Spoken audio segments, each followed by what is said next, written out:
everyone! Welcome, not officially back yet to Tidal Roll, but welcome to, I believe it is our third or fourth Shoreside Chat! And it's to kick off the end of Act 1 and the start of Act 2! Let's fucking go! Sorry, y'all. I popped an edible and I've been eating like a fiend, so I'm a little bit too hype. So, before we jump into things, I would just like it for all of the players that have been here, whether from the start or towards the tail end, to reintroduce their characters one more time for everybody, because not only will this VOD be up on YouTube and on Patreon, but it will just be here on Twitch for all people to enjoy.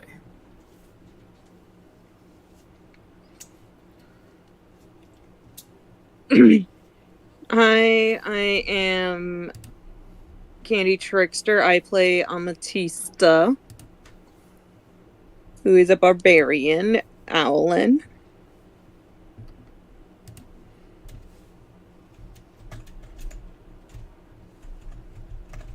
Why hello there, I'm Jay. I play Bellovac, the Blood Hunter fighter. Great.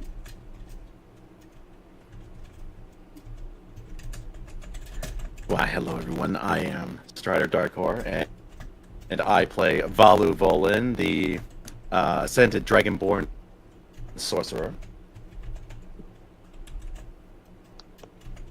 Hi, I'm Anslov, and I play D's Nuts, the Goblin Paladin.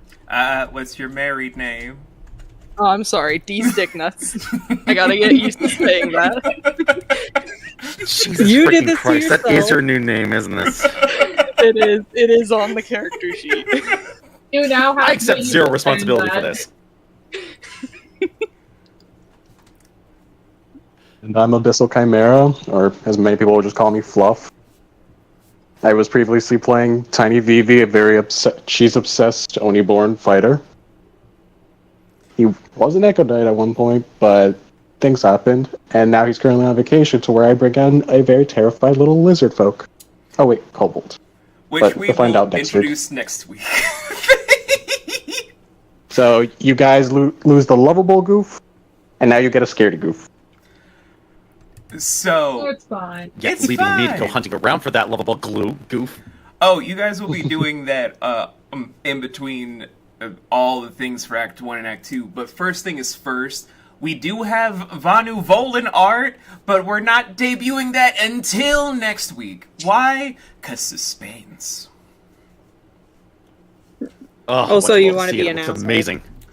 No, I want it to be suspense because if you guys still do not know, Trix, or as I just call them, my lovable little sibling, is one of the best artists I know, and when they make something amazing, I want to build up suspense. That's the big brother that I am. I just want to hype the shit out of it because it's deserving. Can I do one shameless plug? Always. I do have art commissions open. They're reasonable. They produce great work. They're reasonable, affordable, Keep that in mind. and they good results. They're done tiny, even though they said they would do it for free. I paid for it, and the little kobold that you'll see next week. Yeah. But first thing is first. Before we jump into all the stuff, let's jump first into the reminiscent field. I know this is gonna be weird, but guys, this campaign has started on a very odd note for, of course, the three most senior members at this table, where we did not start off on high glories or anything with real renown, where keep in mind, I'm trying to go off memory because I had to reread all of the recap notes for this. I believe when we started the whole campaign, Amethysta was working in the underground of the starter town you guys started in of Ugos, where you were an underground fighter, dominatrix, potential drug runner. We don't know the full extent. The answer is yes.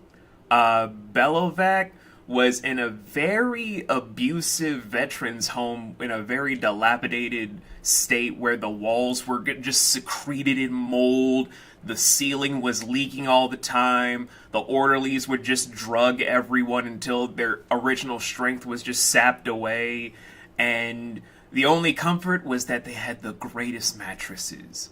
Like, these were mattresses that came from heaven. Which Ametista has stolen. Yeah, Ametista still has them in her infinite pouch of holding here. It's just like, I had the worst time of my life. Why are you smiling? The bed was so great. I could have slept on that bitch for a lifetime. But you have PTSD, right? Oh yeah, I have nightmares about that place. But the bed, though. That bed was too good. And last but not least, Deez was just running around like a chicken with their head cut off looking for Candace and getting in trouble with local authorities on every island in Western Isano. Am I remembering all this correctly? Yeah. Okay. Then for the first bit of reminiscent fields, I kind of want to just ask, from how this campaign started, do you guys think your characters, in any stretch of the imagination, thought that they would go from there to where we ended Act 1 for the story so far? Oh, no. No. Absolutely not.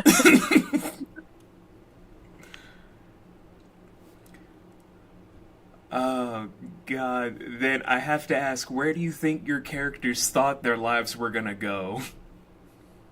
In a ditch. Oh, God! Holy shit! I mean, it's D&D. Most characters end up in a ditch. Sadly, yeah.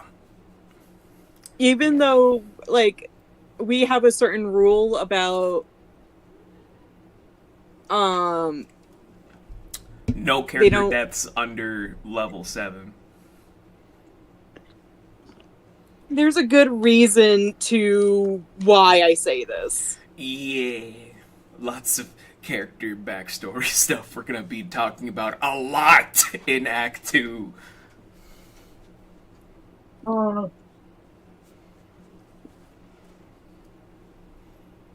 that's not even touching it. No. What about Bello or Deez? Where did they think they were gonna end up when the story itself began?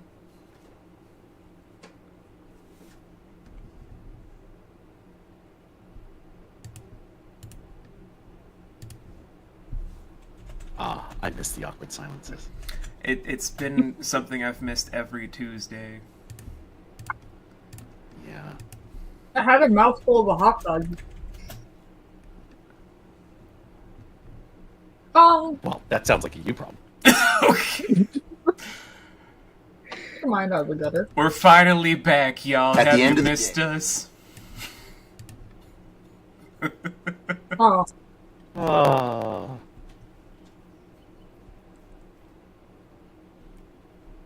no.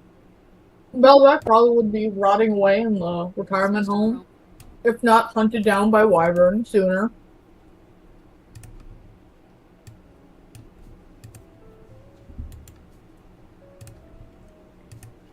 That is honestly very depressing, but accurate. Okay. Belvac's life after the military was not great.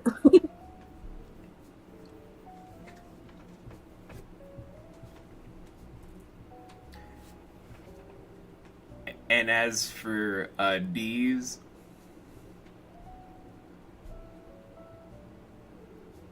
I was gonna say, I mean, Dee's always, like, had that thought of, like, she'd find Candace eventually, but definitely did not expect to end up now with a bunch of new friends and also married to Candace.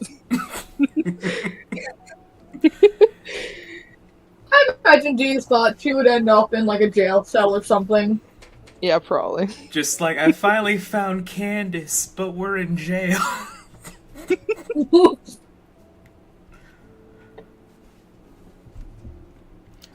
Oh, God. Well, I guess we just got to think one very influential NPC that has changed your guys' lives forever. The man formerly known as Mars Williams himself, where when he was first introduced, he was just a mysterious figure with gray eyes, giving small treats to guide you on your way. But if it wasn't for one random evening in Restaurant Row where some transfigured people appeared and you guys put them to rest so that they could be cured, your guys' adventure would not begin. Which I guess begs the second question, I'm sorry. Very, very happy with these edibles. From the very beginning to, I'd say, the climactic events that have occurred, what has been, I'd say, the top 3 most memorable encounters for each of the senior members' adventures? Because you guys have had a lot of fights along the way. You guys have encountered a lot of different people. So it doesn't have to be just combative encounters. It could be any encounter that you guys have experienced along this route.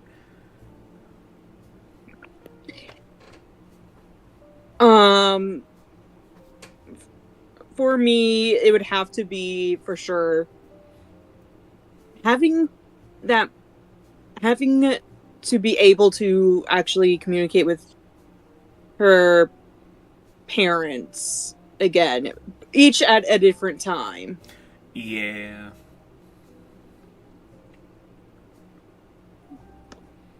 And the issue with Amy was she was adopted after leaving a cult/abusive household. So she didn't think she belonged or didn't see herself as their kid. And it took literally her pretty much ghosting them for years. And then reconnecting to where she realizes they actually... I may have called their kids my siblings. I may have called them mom and dad. But they are actually what a family is supposed to be, not what I always thought it was. But we also don't know what had happened between when she left their household and when she met up with them again. That is true.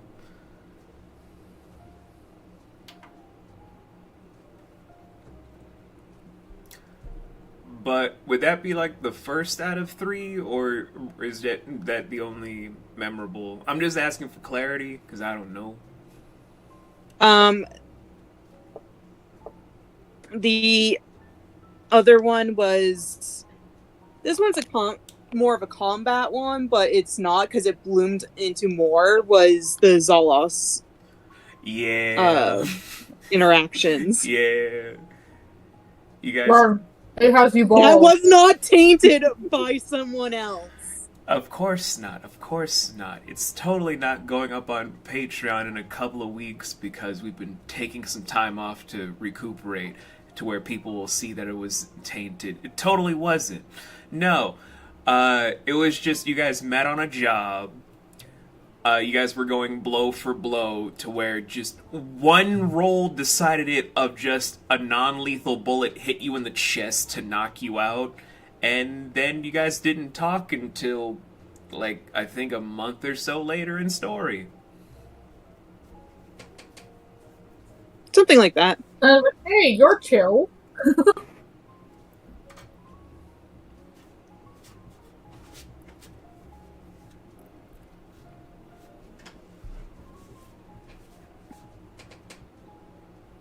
But man, that was some fight though. Like, I can't wait to see that animated. I want it animated so bad. I want Even if we don't animated get the stuff. whole fucking thing animated, can we just at least get the fight sequences? Like, some of them were so fucking badass that they have to be. We can talk to Sarah about it. Like, Strider, you know the Sarah I'm talking about, right? I believe so. Yeah. She's the one that helped make your emotes, but also is a mutual friend of ours. Like, that's Sarah. Oh, I actually didn't know that she was a mutual friend of yours, but Yeah, I love Sarah. That's my buddy. oh, awesome. Yeah. But we could definitely talk to her about it because her animating style is getting so fluid. It is so good. But were those the only memorable ones?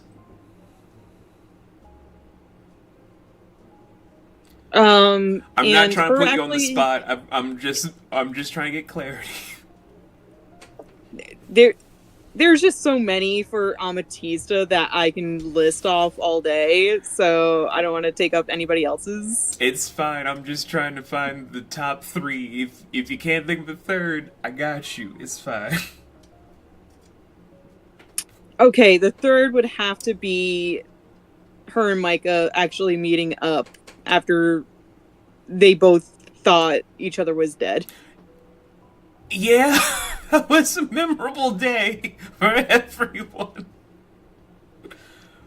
Ooh, oh Lord. You were alive? I thought you were dead. I thought you were dead. Dad told me so. God damn it. Alright. Bello, Amy, who wants to go next? You mean Bello or D's? Thank you. It's been so long. It's been so long. Oh. I'm going through brain rot. You're high. Yes, I am. I'm proud of it.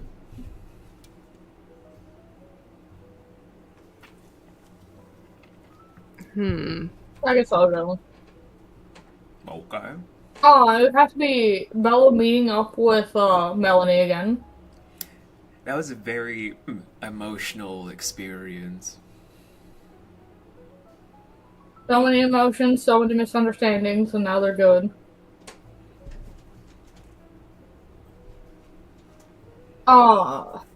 Him talking to Bella talking to Balvin again. That was a good day for Bello. It was. And then for a third, I would have to say Bella's near-death experience. Oh, with the gnome. Yeah, I forgot about that. I was like, wait, near death. Oh, right. Yeah. Only really near death he got. Yeah. Like the closest he's ever been Lucky to him. death right there. And until the end of Act 1 was just like, okay, I'm prepared for technically, this. that's a whole different story. He mostly just said near-death thing just because it was off, like, caught me off guard. Your dice Because said it's like, oh, I fuck was like, you fine. that day. No, it's not fine. The dice said fuck you that day. But at the finale of Act 1, the dice said end this man's life. Hey, dude, we got to enjoy that at the end of Act 1. But no, just was near death. We're going to stay with him forever. Fucking Christ. As the sorcerer is just like, it must be nice having durability. No, even him Yeah. is death glare. Well, for most of it isn't even durability, it's just he can dodge. He can dodge and weave. You dodge and weave. Well, I Just just dodge and weave, man. Gotta learn how to dodge and weave. God damn. I've missed this table so much. I've missed you guys. I rebuilt my spells and remembered that shield exists, so I just Shield! gave myself that. Just like, Yes, you know what? use Why the did I power not of have shield. shield this entire time? That would have saved you so many different instances. So many fucking times! Oh my god! But it's always a learning experience, guys. It's not a perfect science when you're role-playing or building a character. It's always a learning experience, whether you're a veteran or a Also, newbie. no, it makes chaotic work. Exactly. Ugh. It kills me. Kills me dead. But Anne, your top 3 encounters, both combative and non-combative.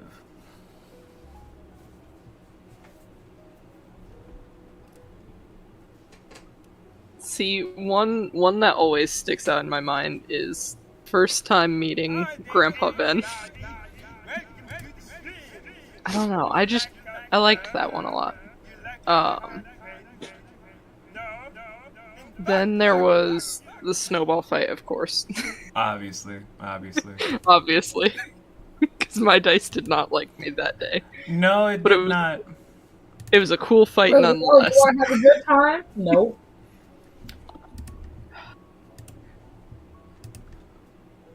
Hi, Jesse. Thank you for the follow. It's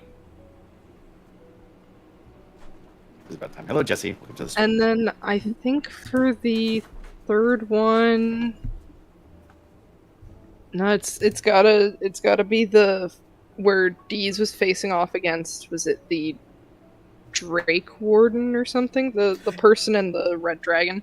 That was actually a transfigured elf where they weren't a full Drake Warden. This is the thing.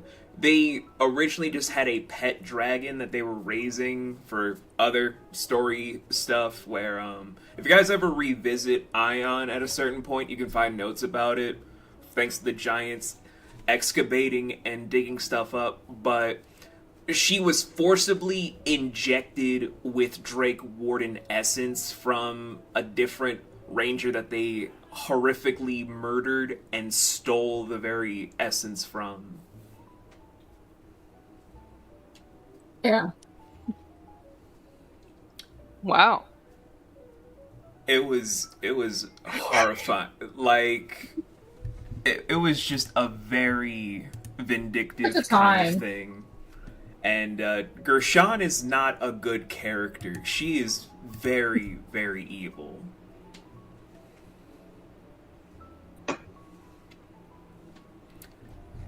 But I digress. From these instances, along with Mars giving you all this stuff of going on a mission to get some cargo back and then trying to run security for a wedding that led to a lot of mixed results, and then you guys jumping to the Tri-City races that went a little bit off the rails, to then finally going to stuff with, of course, the big Summer Gala. An event that's so epic, things have never been the same since. But along this journey, though, you guys have met a colorful array of characters, along with having 2 amazing party members join you along the way of Tiny Vivi and Vanu Volin, where I guess since we're getting to this point, I want to ask like all 5 at this point, since we're now getting out of just the seniors to just now I would say the veterans of experiencing what it's like to be at a table with me and my ADD riddled high-ass brain. Out of all the NPCs you guys have met along this journey, I want to know what one stands out the most to all of you individually. It doesn't have to be the same one, you guys can change it up however you want, but every NPC means something to somebody, obviously.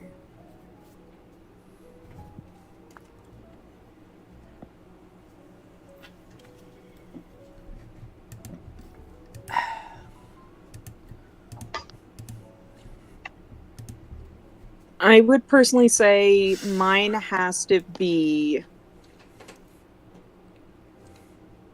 the dolls. Really? They're not all the same, but they are from the same person. That is interesting. Like, Um, for those of you guys that don't know, I don't mean to cut you off, Laura. It's just that now just hit me. One of your guys' first big encounters was one of the dolls that you guys have had the weirdest experience with ever since. Oh, that one is still fucking unhinged as fuck. Don't get me wrong. Amy still has PTSD about balloons, but she understands why they're there now.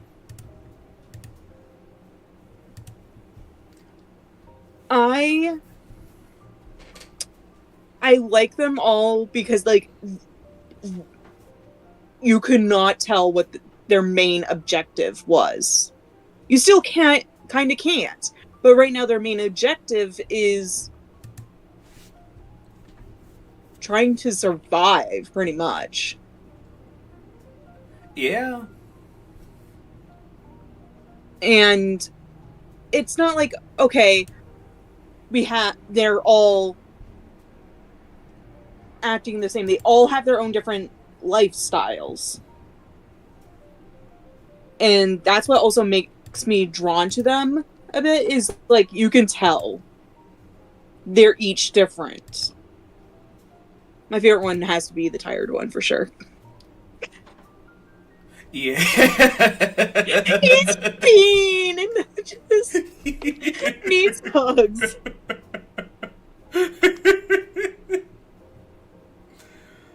Oh my god. Yeah.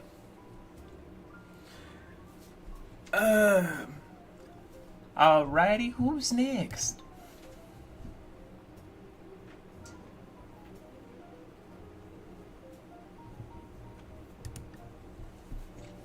Grandpa. Grandpa? Really? Well, when I met him, I was expecting, well, something else. I have had nothing but negative experiences with a lich, only to run into this cooler version of Withers, and I'm all like, well, shit, what am I supposed to do with this? Just get adopted by Grandpa like everyone else at this table. I'm not sure if that actually happened when I met him, since it was very brief and during the wedding, and everybody was busy with other things. But Oh, no, Oh, you're no, probably you'll add adopted. you to that Maybe list it's Grandpa. automatically. it just happened. All right, that's It's fine. nice to know violin is part of this family now. Let me see if there's a sweater for him. What kind of sweater you like, grandson? Do you like maroon? Do you like fuchsia? Do you like periwinkle? Fuchsia's fine. Okay, here's a fuchsia sweater for you. What about the rest of you? Banana, Amelia, both of these junior, what sweaters do you want? The only comfort is that everybody would suffer with these sweaters. That's Grandpa then. Grandpa is an equal opportunity. Yeah, I just wasn't expecting this. I was completely disarmed by it, so it left an impression. He's just lovable. What can you do? He's just Grandpa. More like he's harmless. And I'm just like, oh, then I crap, would- a harmless I would lich? say What the fuck even is harmless, that? but Okay, look, I'm Not pretty sure that if something got under his skin, he would wreck the shit of everybody. But, you know, he's very passive. yeah, I'd say passive. Yeah, sure. Yeah, Let's go passive. for Passive is a now. better word. For now. I don't look forward to the day when that changes. See if I can find Turn Undead and learn that before that happens. Oh, he wouldn't go against you guys. He sees you all as family. It'll just be the enemies you have to worry about. I don't think I'd be very worried about the enemies. I'm not going to feel anything for them. What about the rest of you guys?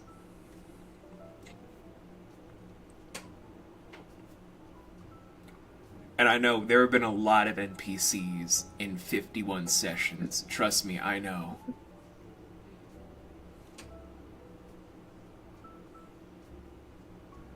I could have been unoriginal and just said, shit, what's her name? You forgot her name. Cypher. Nope, I did not forget. No. I totally didn't scramble and look at the notes. I remembered. It's like, let me just check my notes real quick. Alright,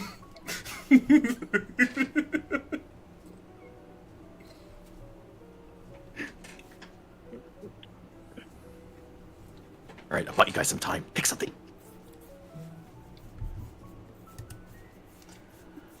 Again, I already said mine. We know you did, Laurel. There's nothing on you. It's just, I get it. 51 sessions, there have been a lot of NPCs. I get it. So many very memorable NPCs as well. You know, I bet everybody's struggling not to say Mars. Yeah, but Everyone's just like, he's just a really easy whip pick. We can't say fashion, Dad. I could be He's such unoriginal. an I can easy say pick. Mars. I can say Candace. I mean, look, no one's gonna hold it against you that you pick Candace. True. You Exactly, married 'cause, her. you know, big important. I mean, that's the same reason why I didn't say Cypher. I totally remember her name. Mm-hmm. We totally didn't have to remind you of anything in the mean one. You totally knew it. It's fine. There was no memory reminder. There was no war, bosses say. You damn right there is no war in Bossing Say, and don't you fucking forget it. What war? I don't know what you're talking about. You It's a know, cabal. I'm gonna say Wyvern. Actually, I'm not surprised you said Wyver, Jay, because that was a meeting I did not know how it would go, because that's a huge level gap from you at that moment to Yeah. Wyver, because that's a guy in the 20s bracket right now. He's like level 24 right now. Yeah. Also, just because he's a weirdly interesting guy. Like, when compared to, like, because we have it such where he's, you know, Bellows' old superior, look at how vastly different they are. Like, what happened here? There is an explanation I can give you guys after this whole round table thing if you want about certain enemies, if you want. I don't mind divulging because we're getting to Act 2, but that's up to you. Oh, yeah. Info drop. We're gonna get more lore. But, Fluff and any NPC, again, I know, 51 sessions, there are a lot of them. I would like to say goldfish, but that's the easy answer, so I'm going to say cabal. You know what? That works too. It's a good one. If only you guys knew what happened to Cabal. I don't know what happened. I miss him already. I don't recall. Number 10 always tired, never wanted to be there. Ranked in fashion designer where he's just like, why can't you guys have me leave? Just demote me. Too bad! You're staying in the top 10! I hate everything. I hate you. I hate you. I'm going to commit the highest degree of murder and get out of here. Hey, buddy. What was your favorite NPC? Wait. He was a chill guy. I miss him. Wait, hold on a tick. Why didn't we bring up, like, the one that we hated more than any out of all the top 10? Because we don't want to give him the spotlight. Exactly. I mean, that's exactly why I didn't say his name. Buddy said his Exactly. favorite That's why we NPC. don't. That's why we don't do it. Buddy said his favorite shall not be NPC named. is everyone at this table because Buddy thinks he's the main character. Oh, he's the main Well- character. He is the main right. character. Mm-hmm. They agree, boy. Greedy dogs be greedy. Oh no, he's my cat. I don't have a dog anymore. Greedy cats be greedy. Yeah. But he's my special boy, aren't you, buddy?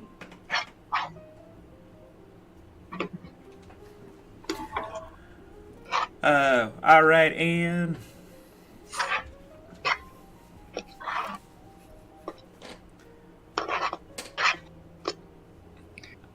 You know what? I'm gonna go with Snowball. I know Deez has, like, a vendetta against him. I have you etched in my brain, you fuck! How dare you kill me!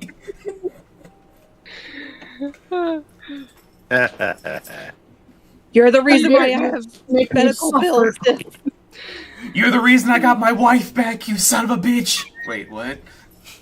You gave me the Wait, greatest why do you gift have to ever! hate me for it then? That's the only reason why she's mad. She's like, God damn it, you made me look weak though. Exactly. Candace, petrified. Dee's, dead. Snowball, slaying. You made me look bad in front of my wife. If it wasn't her there, maybe. But you did it in front of my future wife. The number one rule, don't do it in front of the wife. I swear I've missed this table so much. My Tuesdays have felt so incomplete without this table. Oh. Alright, guys, I think we've reminisced enough where if you guys want to get a few bits of info for your main villains, you guys can do so. Before we jump to the next segment, let's do this as like an enemy dossier segment, where it's just you guys asking about your own enemies for lore, for things you missed out on. It could be any person you guys have fought in this campaign, especially a horse who nearly fucked Dee's up so badly she still has nightmares about being trampled to death by a centaur.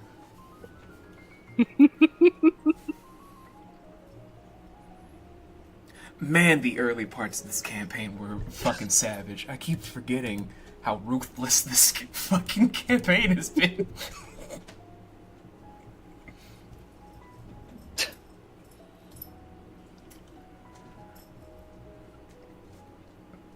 Unfortunately, my list of enemies is very, very short. It's 1. Volan is still new to the fray. He'll have more enemies. That's true. This one is particularly personal.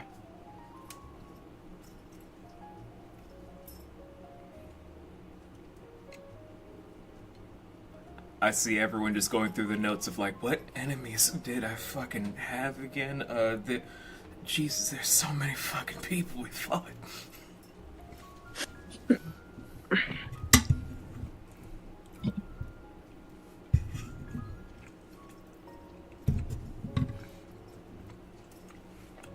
Now, come to think of it, Bullen would spend some of the intervening time trying to figure out what the hell the professor was up to. I think the main enemy Bello has is literally Wyfer. I could give you a dossier for Wyver if you want, Jay. Cause that's like his only real enemy? Because otherwise he basically killed everyone else. Yeah. Gotta I mean, stop being unless efficient we're- like that. Unless we're just, avoiding the fact that he's technically an enemy of a god. Well, I mean, Chernoi is a whole different can of worms for a whole nother day in general. But to explain Wyver a little bit, in his war, that was the war before yours, where you were in the Epsilon War, and his was the... Let me just double check the wars, because there have been a lot of conflicts between Alash, Nox, and Dresdek, guys. It's hard to keep track of. They can't kill. Like, those continents have been at war with each other for so long, I'm like, okay, which war was it again? Oh, the Sigma War. There we go. So, the last war was the Epsilon War, where Belovac was technically drafted in his early teens to be released in his late 20s, early 30s. The Sigma War was technically at the time where Bello's parents would have just met. and Wyver was enlisted at the age of 11. Not really something that people did, but they were trying to draft in a lot of Divineborns for air support back when they were just Asmars, before the whole transmogrification were setting in to give new life to a whole new species of angelic folk. Some people call them Divineborn, some people call them Noans. It just depends on the sect. But at the age of 11, Wyver was drafted at the same time his parents died in a different conflict that involves the divine houses and the infernal houses. Because that's a whole nother can of worms. That's more of a racial thing. But we'll get to that in a different setting, I think. Where when he was drafted in the Sigma Wars, that was when Alaj Nox was really pushing for industrial weapons, where you can imagine an 11-year-old growing up on the battlefield, seeing people die left and right, and then being brutally trained in boot camp, can really shape someone's mind into something else. And then at the age of 16 to 17, there were rumors in the military where he actually went to a superior officer in the middle of the night and then murdered him to then lead the opposing forces to then move out and then enact some sort of coup against enemy lines by posing as a double agent, which got him on the same radar, buddy, as certain people in certain sectors that turned out to be the voice of the child. Most notably, Razel, who was looking for an enforcer, because at this moment in time, Wyver just turned 18, and he was looking for any excuse to cause more pain, more suffering. So he was then brought to meet Enos Purveil in the Void Plane. But because of also his racial background of being a Deva Divineborn, the dark elements of the necrotic nature was kind of subsided because he can resist more damage of the ethereal, which kind of comes from Enos's touch. So instead of being burnt by Enos, he actually gave the god more nightmares of his parents when they met. And that's a sign of something deeper and darker than any Deva born, to where he's more demon than angel. No one knows what or how or why, because no one knows who his parents were. But it made him more of a threat that made him rise through the ranks, where he could have been a brigadier general, but he was instead deemed so volatile, he was just left at his current rank, which is how he then technically stole leadership away from the Profane Soul Order to then militarize it. Which is how he then ended up drafting you when you were being approached by the Lycan Order, and then the rest is history.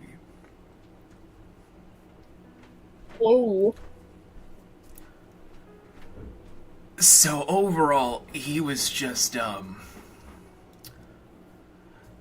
what's the right way to phrase him in a nutshell?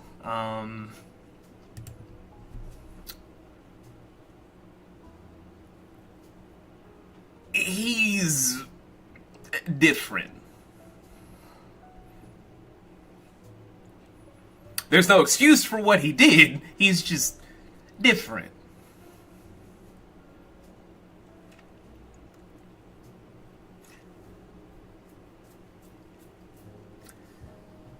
As the whole room went quiet, like, Jesus fucking Christ.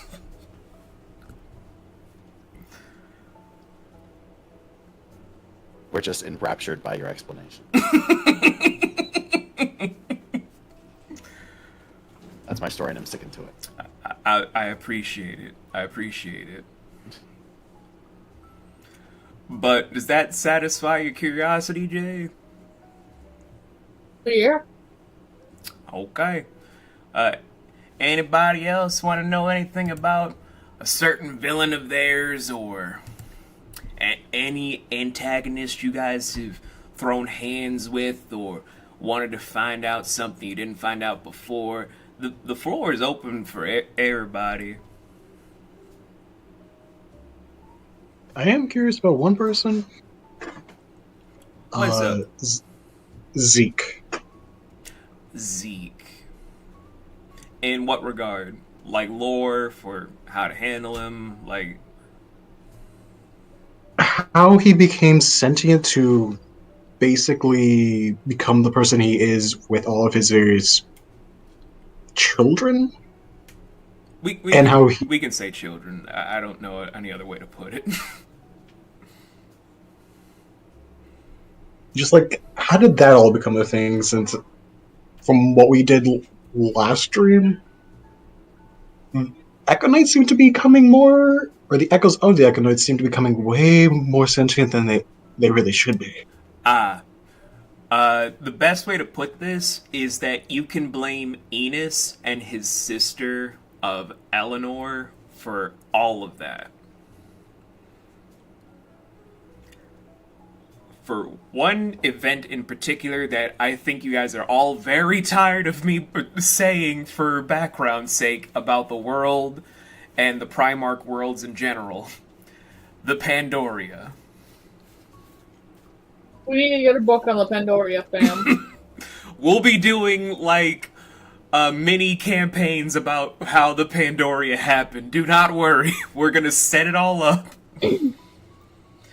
But that's just, like, the base understanding, because Echonites, from how they're made mechanically, it's about understanding Dunamancy, which is still a segmentation of chronokinetic energies.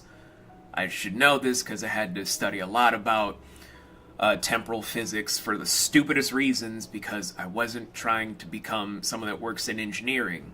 I technically can qualify for it, and I was offered a scholarship. Hey, look, you get to use it for something funner now. I guess. Hi, Sam. It's a Sammy Sam. Oh, hello. No, hey, look, you get to use this once useless knowledge for something. So therefore, not all bad. I'm trying, but so the very components around it were that chronokinetics is not really the best kind of magics because it's unstable. It's very twisted and very easily mangled because it's not a malleable source like other magics that you can think of. Like anything that's involving the nature of composite stuff has an equal balance to it. But time is a construct that is not really for our understanding. It's a substance that's not for mortal beings to truly grasp. That's something for a higher being. As such, because Echonites try to weaponize it in certain ways, it tends to be so malleable that it gives way to something more twisted under different duress, which then gives more shape of things to their own constructs. In Echonites' case, it is creating sentient beings beyond all compare and recognition. Because now that the temporal energies are going into place, you're now giving more of your essence into it from other timelines. It could be from this one, could be from that one, but they mangle into something that could be sort of like someone with a forced sense of warped identity. Because they have so many of their own selves from different timelines, it's now just their brain is unable to handle it, that's now warping them into hypersanity. And with it kind of goes into the whole draw of being more villainized because you now know so much, but know so little. You see a lot, but you grasp not enough. You're now caught in that quasi-field of Schrodinger's cat that now you're just like, am I the existence? Am I the imagination? Am I the reality? Am I fake? And now the constructs are now gaining their own sense of self to where they have to eliminate what they think isn't real, because now they want to have the taste of the real. They want to become the facet that is the person. And that is how Zeke was then born. But here's the kicker. You dismiss them and cancel out your powers on that night. That is true. But they gained enough sentience at that point because you've been an Echo Knight in story for years at this point. You were trained to do it, you harnessed your body to do it, and Tiny does not know what this problem is because no other Echo Knight knows about this. There are hundreds of them, but all of their echoes are becoming sentient, and they're probably about to kill their originals to become real themselves. But because Zeke has so much information about you, there's also another enemy of Tiny's that really wants that on the team. And that's the pirate that you fought in the Dreamscape that's trying to weaponize it, so there are now two oppositions against you. One that's an immortal lich, and the other that's you. That's how that whole thing came into play, to where now the Echo, because it harnessed all of your powers from different timelines, is you, but has more power to it because they were born from the chronokinetics side of stuff. They've harnessed it. They've weaponized it to a degree that no mortal man can do.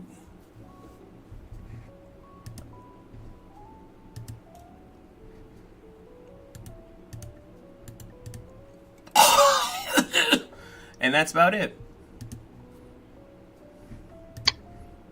Okay.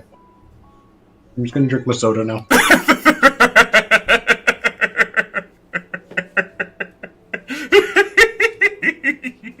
I don't know what to say, so I'm just gonna drink my soda. Ooh, boy. This is not a milkshake. But Anne, Laurel, Strider, do you guys have an enemy you guys want to bring up? Because there's just been a lot. There have been a lot of people.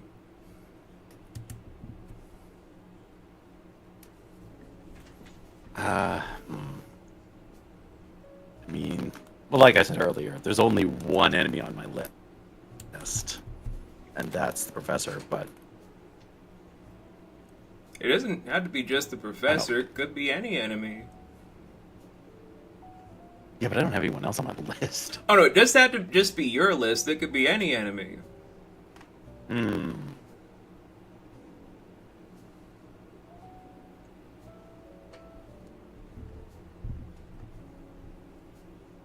Nah, I got blanks. What about the rest of you? Nah, I can't think of any. I just realized I was muted. It's okay, Laurel. We My- still love you.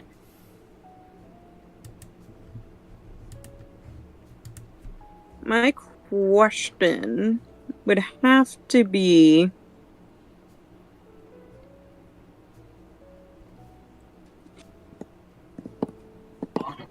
How far back does the rat... Because the biggest enemy Amy really does have was at least the monster inside her.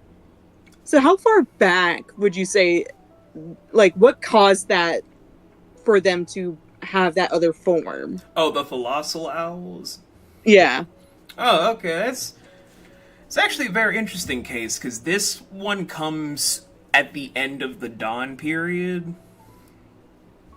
So, as Laurel knows from a solo session that was requested, the Kirin and the Night Mother have had multiple children. They don't have a lot of offspring out of the Pantheon because, as you guys can probably imagine, when the chief deities have kids, it's a big deal. It is a huge deal.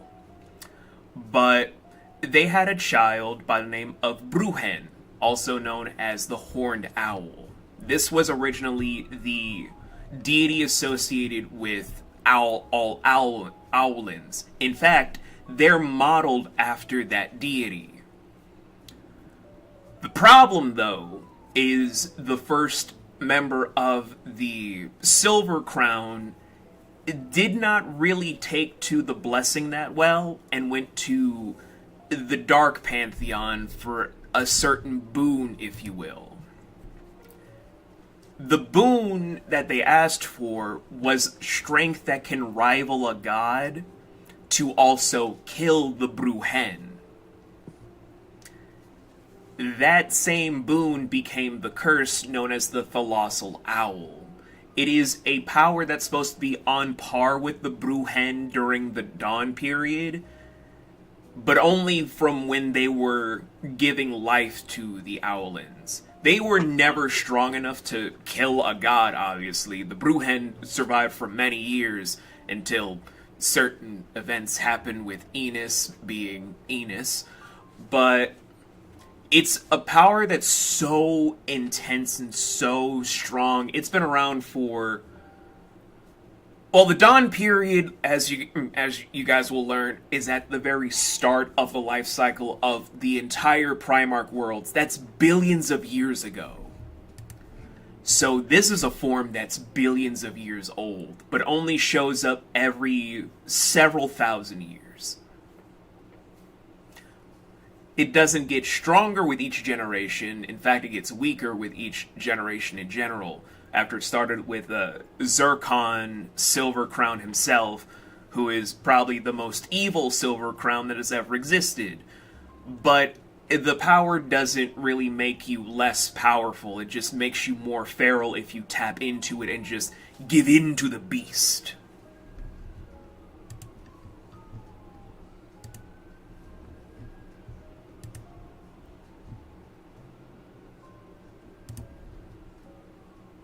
Huh.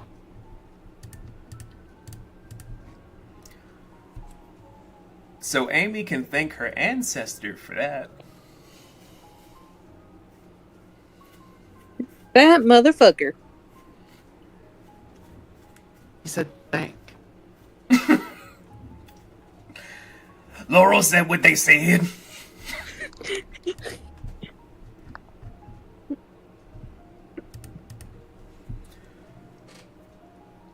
Oh god, but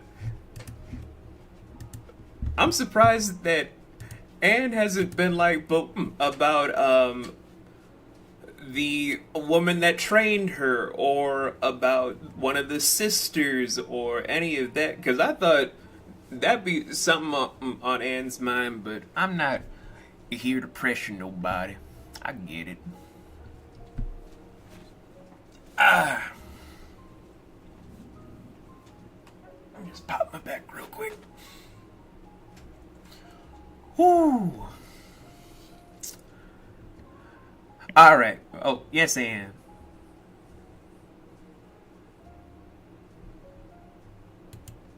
No, I thought I had something in my mind went right blank. We love it. We love it. Surprising nobody. Surprising nobody. A month later and we're still at it. My profile picture perfectly just is me. It's just like, wait, guys, I got it. Yeah? Fuck, I lost it. It's gone. It's gone. It's a red smear on the wall. It's gone. Alright. Well, we're now going into a segment that changes its name every time, so I'm just gonna, borrow from CR real quick and just go with, what the fuck was up with that? The Summer Gala. Various events, various fights. A lot of stuff was going through with various things like Deeze's wedding, Tiny finding goldfish, Volan joining the party, the professor, known as Professor Viva, being an element, one of the 7 sisters. So, guys, just overall, how was the Summer Gala for all of your guys' character in character, I guess? Like, how did they feel from both going in and how they left? The beginning was crap, the middle was decent, and the ending was really crap. I think that sums up everybody. Yeah. Yeah. If there's one thing Volan knows how to do, it's get concise and to the point. We Well, love to see it. For me, I got hit, met a nice person, got a permanent job, got hit, survived, got hit with love, though we didn't know that it was love yet. Hit with more love. Save my friends. Scared for my life. Oh, and now I'm on vacation. Basically, yeah. You could have fucking told us. He didn't know he was on vacation.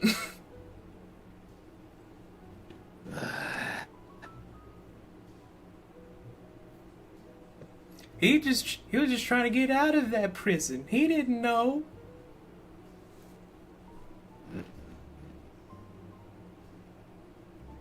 Well, Volan's still going to be grumbly about it. We know, Volan. We know. Listen, Why the harpy?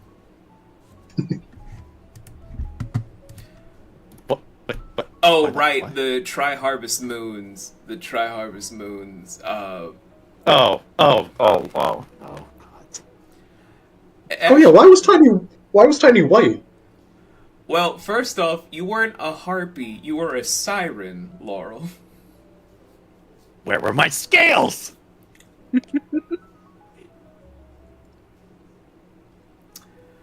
Siren, I don't give a fuck. Why the siren? I don't know, because you're attractive.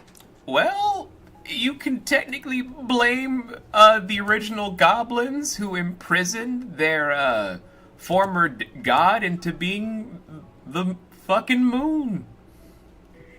That's rough, buddy. So it's all Deez's fault. It's Deez's ancestors' fault. Yeah, we don't blame D's, we blame the lineage. Technically, all of the 30 royal families were just kind of sick of their former gods. They're just like, we're gonna imprison you and to make you the moon. Wait, how is this possible? Who taught you this? Well, we read a book. You can read?! That was your first mistake. It was your first and last mistake of teaching them to read. And then they used certain magics that have been lost to the annals of history, turned them into the moon, but they have cursed other living beings because they were under the impression that goblins learned from other species how to read, to change whenever his moon were to intersect with the sun, and or if the moons themselves were aligned with other moons, henceforth the tri-harvest moons being the summer, the spring, and the fall moons arising at the same time. That's what led to owlins turning into sirens. That's what led into dragonborns technically being turned into just dragon-touched. That's what led divineborns and asmars to turn into humans. And Onis, they just change color pigmentation. It's random every year. There's no rhyme or reason for Onis. They're just like, you're green, you're white. You're green this year, you're turning blue. You're green again, you're turning red. You're green again, you're gray. So in other words, he got the lightest end of this entire exchange.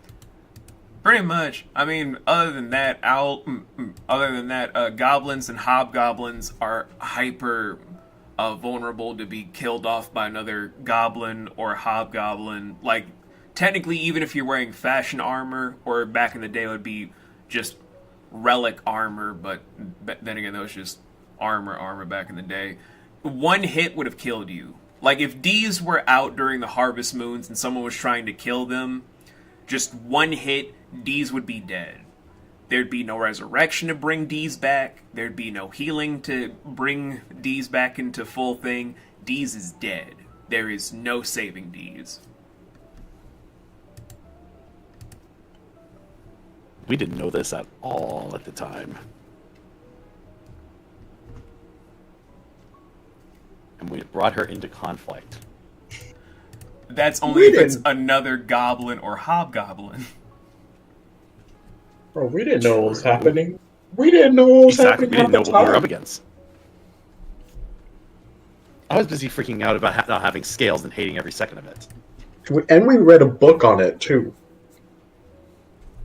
Yes.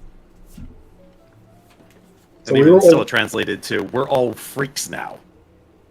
For a couple of or a night rather. For about 12 hours, yeah. Yeah, that's right. I mean, it wasn't all bad. I mean, there was a very good performance check for Amatista with Zalos. That was very memorable. Well, great. The rest of us weren't there to appreciate it. You don't want to be there. You sure about technically, that? Because it would have been really great. technically, buddy, because we got sang to, we slept straight through that compared to Deeze's wedding night. Yeah, where I was stuck on the fucking cliff. No one said that Candace was not petty.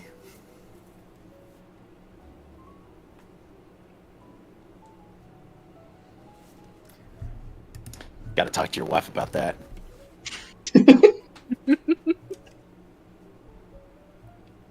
I have a feeling, even if, like, I made it that Amy was not even, like, able to have any romance or any sexual feelings to anybody, she would still end up somehow at the cliff.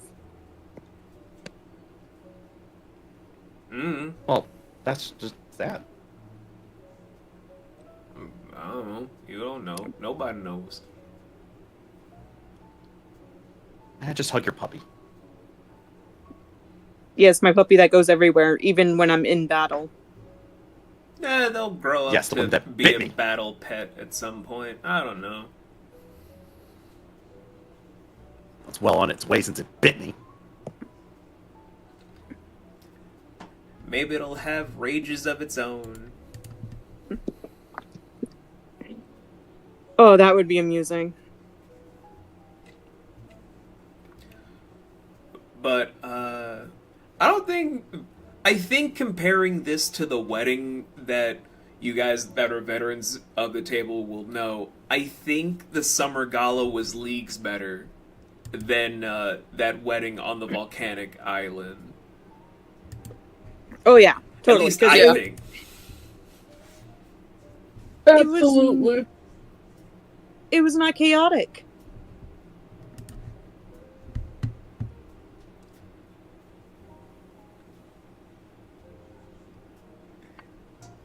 To be fair, that was a bridezilla that made it chaotic. Not just that. We also had the fucking 3 dumbasses that caused a lot of stirring the pot. Look, Dees didn't know that that one archdruid was important to Bello's business. I was not talking about that. Oh.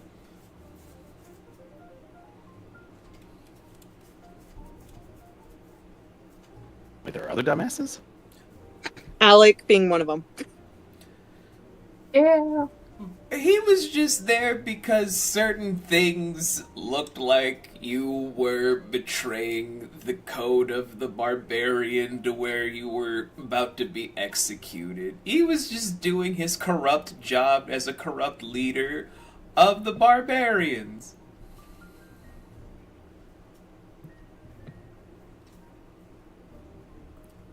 Yeah, and he got one of his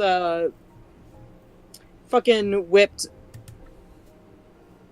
goddamn henchmen later on killed. More of a student than a henchman, but sure, I'll go with that. And technically all of them are henchmen if you think about it, because they're doing his bidding. Exactly. I'll allow that, yeah. But, I will say that Matron Xena would have not been as antagonistic if Dees were allowed to have her own footing at that moment, but what's done is done.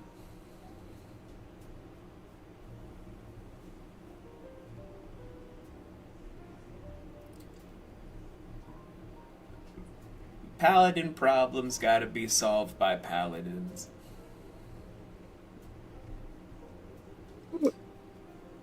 Or, in Deeze's case, having her kill one of her bullies by impaling them with a magic spear. A really long spear. At this point, I'm just thinking, Sam is wondering, when am I gonna host, like, a game for the Blue Rose Respite? But I'm just sitting back like, will Steph allow me to do this? I don't know.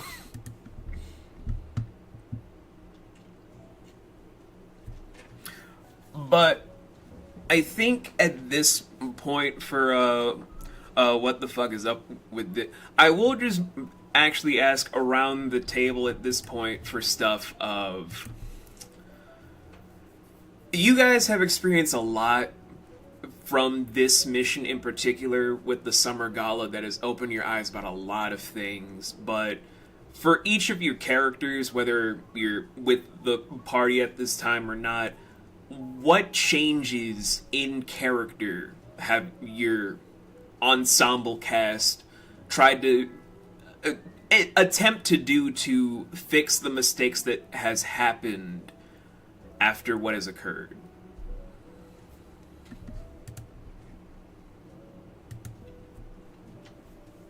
Like at the end of the campaign in the intervening time? Like, this is like a good example. Like, Volan had to do a lot of outside-the-box thinking because his magic, that is his normal stuff he's trained for years to do and learn, is not working anymore. It's losing its potency. And when he is able to use magic, there are now enemies that are immune to it. So now it's like, what is he doing to change it? Or for Bello's case, he was getting super cocky, he was getting full of himself, to where he was down by an enemy and he had to rely on his weapons to save him, but his weapons couldn't revive him. What was he going to do to change it? With so many different things, including Ametista feeling like the rage that she has could be honed better, or Dee's thinking that she needs to be tougher and do more stuff, or even Tiny just how he needs to practice his powers more.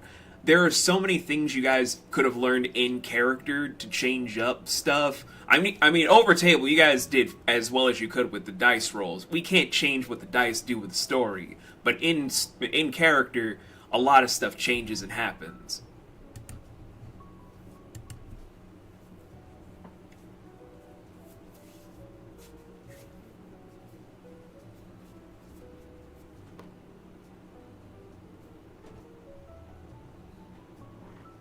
You know, Vaughn actually hasn't done that much in the way of changing. Out of pure desperation, he did one ice thing. He's not necessarily inclined to do that again. God damn it.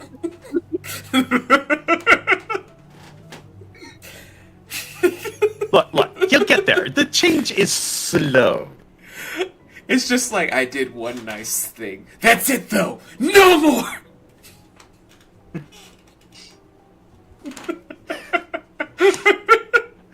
Look, man, you don't like the ice, okay? That's just funny to me as a person. I'm just like, okay.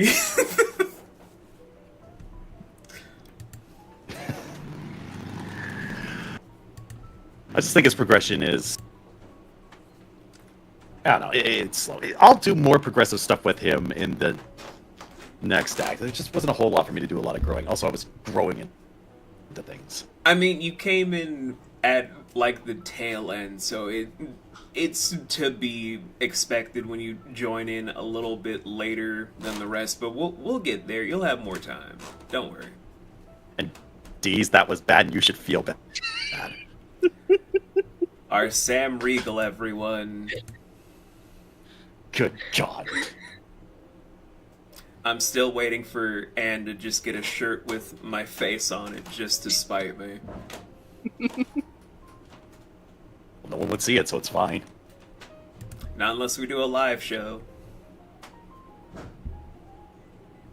You know, I would actually be down for that if that ever happened. So am I, but doing a live show is expensive. Very much so. But what about everybody else, though? Because there were a lot of things to consider in character for your stuff, especially when you were doing your level up sheets.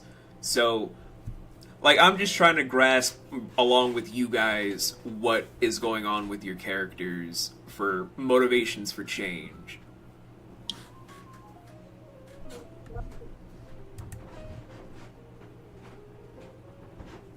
To not let the past haunt from Ametista. That is a big one, because I think throughout all of Act 1, Amy was very hard on herself and just thinking that the past needed to be a whole prison for her. Yep. But it got better more she actually realized, I'm not that person. Which again, for all we know, she could have had a concussion that caused her to forget that. Maybe. We don't know.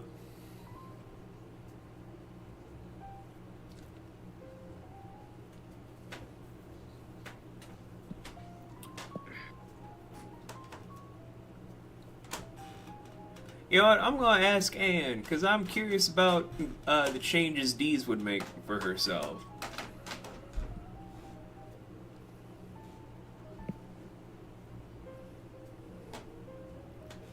I was gonna say probably to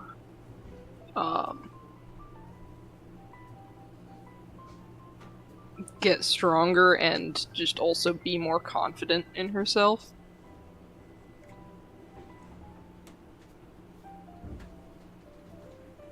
Yeah. Yeah, I could see that.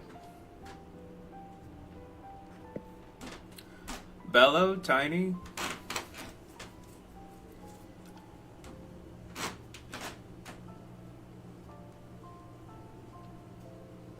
I don't know. Sorry, I'm just in the middle of eating. You're fine. I'm just one of those DMs where I'm just like, I'm trying to get the profile in my head to make the experience more fluid.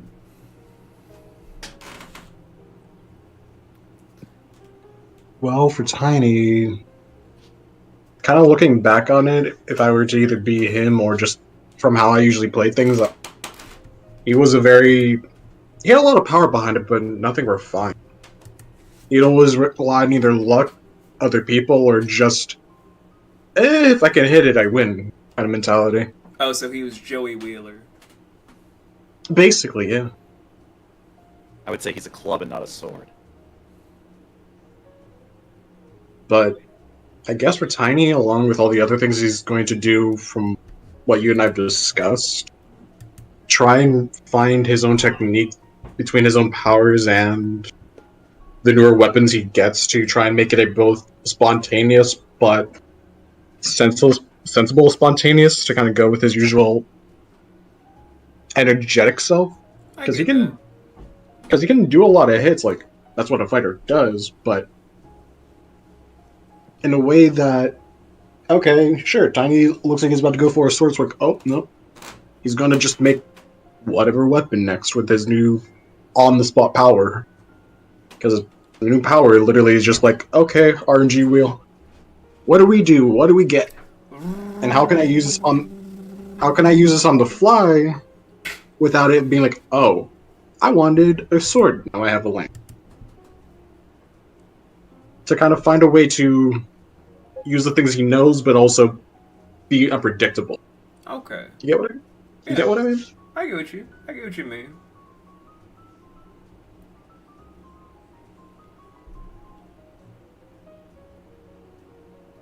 But, I'm also trying to think, what would Bello be practice? Because it's not like Bello is always cocky. It's just he's been untouchable for so long. It's just, I guess, a wake-up call that he's not invincible. I don't know. He's like the most seasoned character in backstory, so it's like he doesn't need much except just to remember he's not invincible. But I think that's just also, since the dice are so good, it's just, I guess the way to look at it is, this is for Jay what Percy was for Taliesin. Like, the dice loves these characters, so it's kind of just like, oh, I gotta remember I'm not invincible. Got it.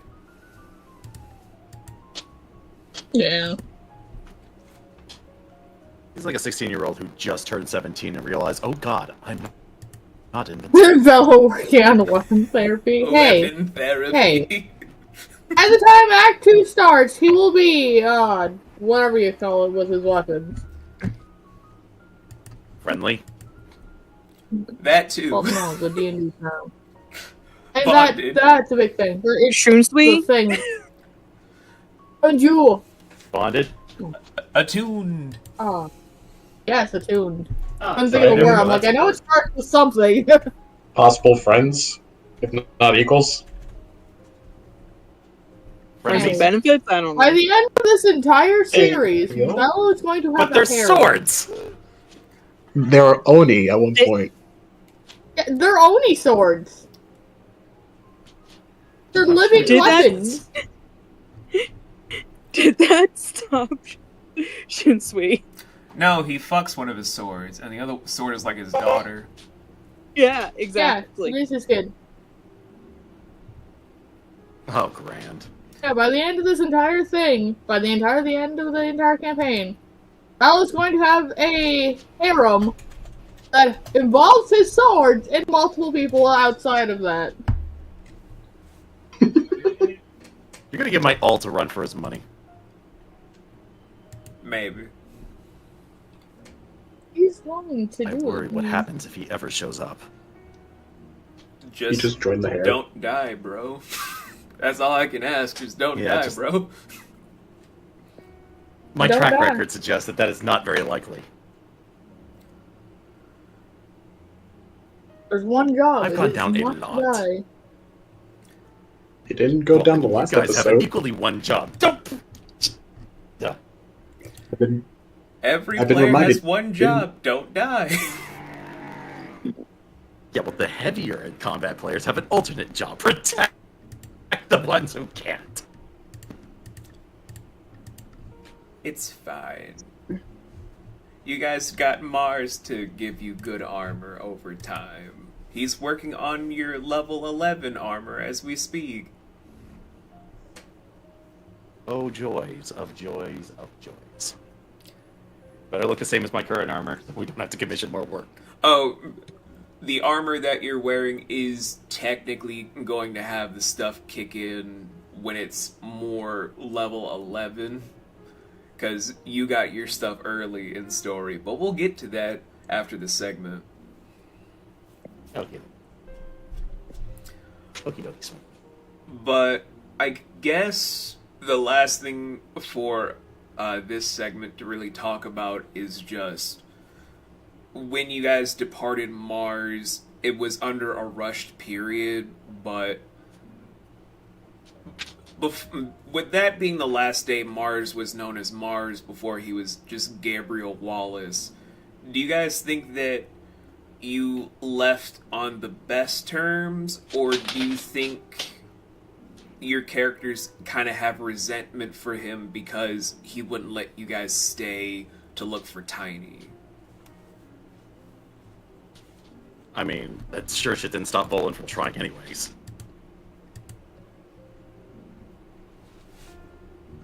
I wouldn't say So I'm gonna go with resent. zero resentment over here. I wouldn't say resent would like be the correct word there. Just because it's like, oh yeah, everything was like, you know, hell, basically. Yeah, there's a lot of death. So like, yeah, so it's like, on one hand, it's like, okay, we get him, Mark. On the other hand, it's like, that's our fucking friend who's in the void. Yeah, we learn the truth eventually. After who knows how much time had passed. 2 weeks. And Volan being the last to know. 2 weeks. And Volan being the last to know. I kind of want to know what Amy thought, because Amy was the last one to talk to Gabriel officially. Like, did she resent him, or... She understood, because, like, again, we got to keep in mind, Amy did also a lot of shady work before working for Mars. Did she feel hurt? Yes, but no resentment was there.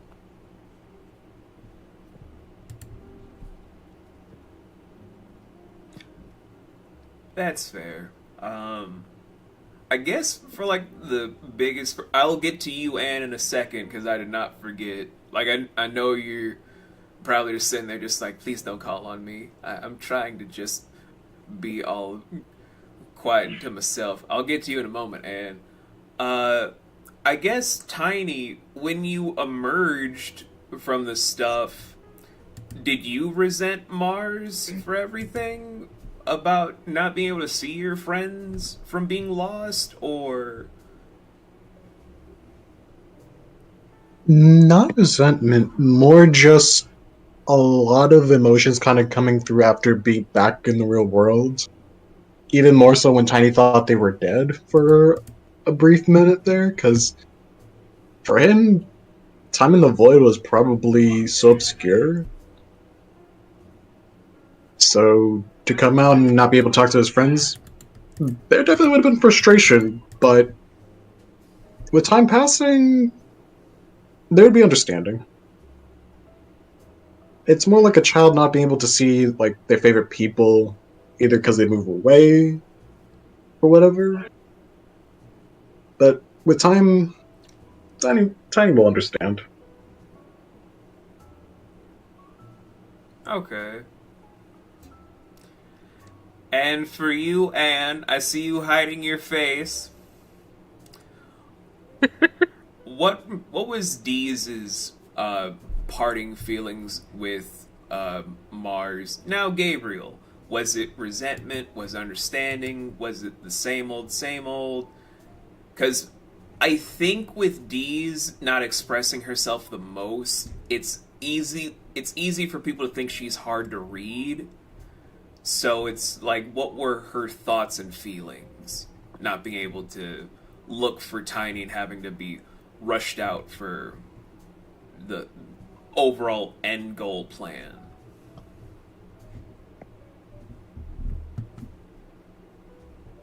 I think it's mainly understanding. She definitely still worries about Tiny and all that, but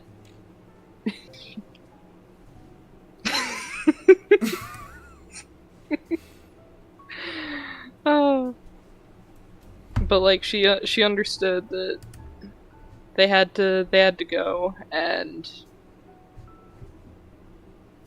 yeah.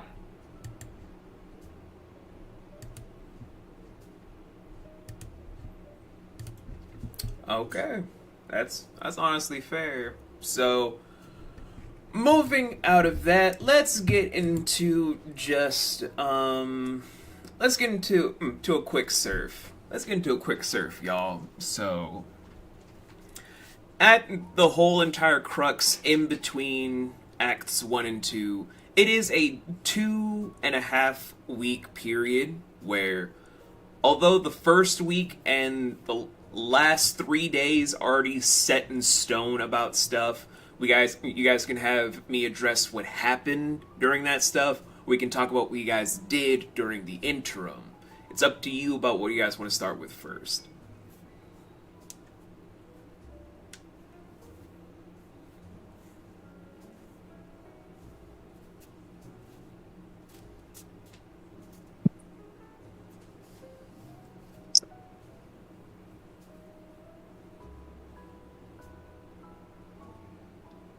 Wait, sorry, what now?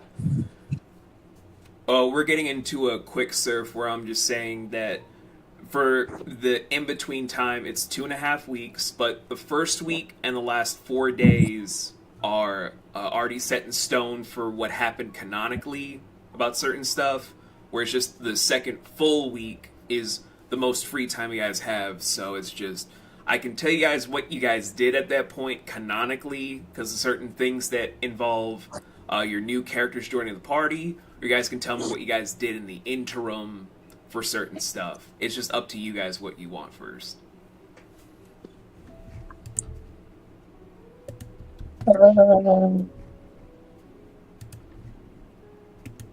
I guess we could just go over the interim. I think would probably be a good place to start. Alright, do you guys want to share what you did during the second full week, or do you guys want to know what you canonically did the first week and the last 4 days? I'd like to know about the first week. That can inform me what I do the second week. Okay, fair enough. So as you guys know, Gabriel's plan was to fake your guys' death because the voice of the child was getting very violent, and as you guys saw what happened to the peninsula, they were getting too strong. You guys needed to lay low. So you guys spent roughly 6 days trying to sail back home, and that took a longer period than you thought, because while most people are just kind of thinking a lot of stuff, where Fluff can back me up on this, where by the full week that passed, everyone was mourning you guys so much. You were on every arcane screen for like an hourly vigil. Every hour. They were just like, and now we're gonna do a remembrance on the heroes that we lost on the peninsula of the Council of 1,000 Names. And now we're in hour 2, doing a vigil for the Council of 1,000 Names. And now we're in hour 3. It was just so many vigils to you guys. You didn't know about this until roughly your second week, when you guys just saw that your names were on every bit of Altosian world news. Every hour, on the hour. They were mourning the fuck out of you guys. But by the time you were nearing home, you were passing by Hunma Kadi, when you all saw that there was a certain water genasi, who is now a part of your party, that needed some assistance trying to stop a few different things happening. And when you guys stepped in, you not only worked alongside them, but they helped save all of you at one point, to where you have a full druid by the name of Umi of the Depths in your party that has been with you guys for over a week, but she's still freshly new. She's like the freshest new from like your first week, when the last day of that whole week you guys landed on your home base now on the island of Din, and you guys got to see the full renovations from just giving Mars some money. You guys can also remind me how much money you guys sent over. Laurel, I don't know how much money you would have given to the renovations, but it is a glorious thing that has happened, where if you guys look into the channel I gave you guys for everything, there's now a residential segment on your own slice of residency on Din that is fully renovated, including so many different more structures where it's more hidden, but only for the people that you all trust to reside there. And that's about it for the first week.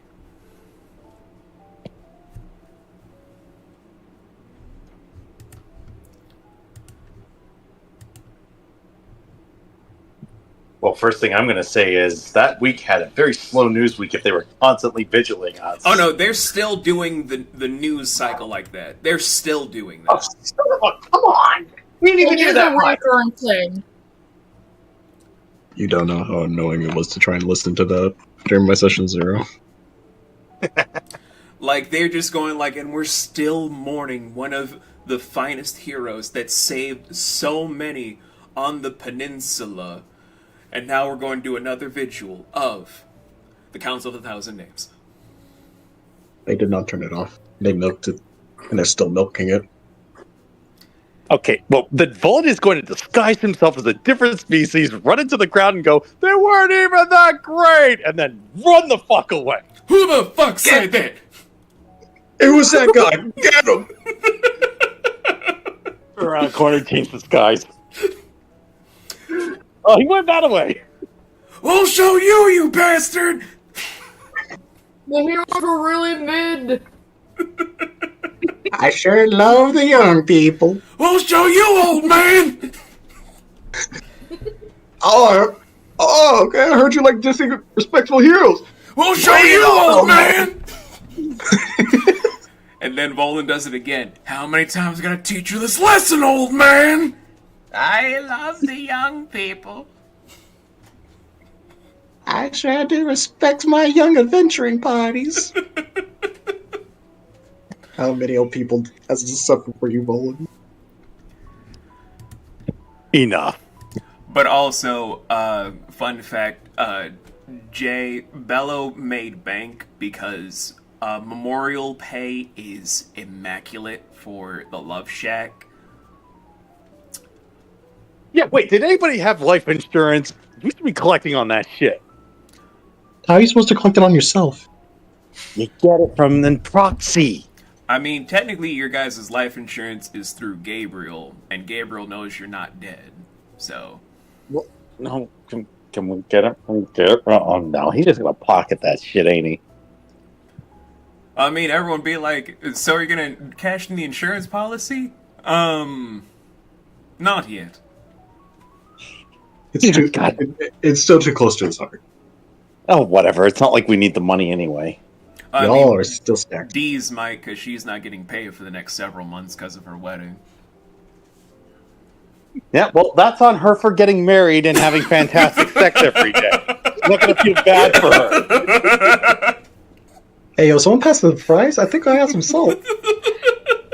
Yo. Sounds like a skill issue on Volan's part. Got a very nice ring and a very nice back girl. That's all I'm saying. Complimentary of your friend Tiny. I'm gonna just freaking call out my virginity. Thanks so much on that. No one said that. You said that. Just Volan, like, listen, man. I didn't choose this life. The life chose me. Also, up until now, I've been a dragon person. We don't exactly go around jumping into beds. Are you sure about that? Not that you know. Yeah, not that I know. I only have one frame of reference. But I will say at this point, let's go into, of course, the second full week. What were you guys doing individually? Because I know also you guys would probably want to do some missions against the Voice of the Child, because I know you guys, you're probably just like, I hate them. They ruined my life. They're the reason Tiny's missing. I need revenge. So whatever you guys did, you guys can take your time on who goes first and who goes last. We'll go around the table.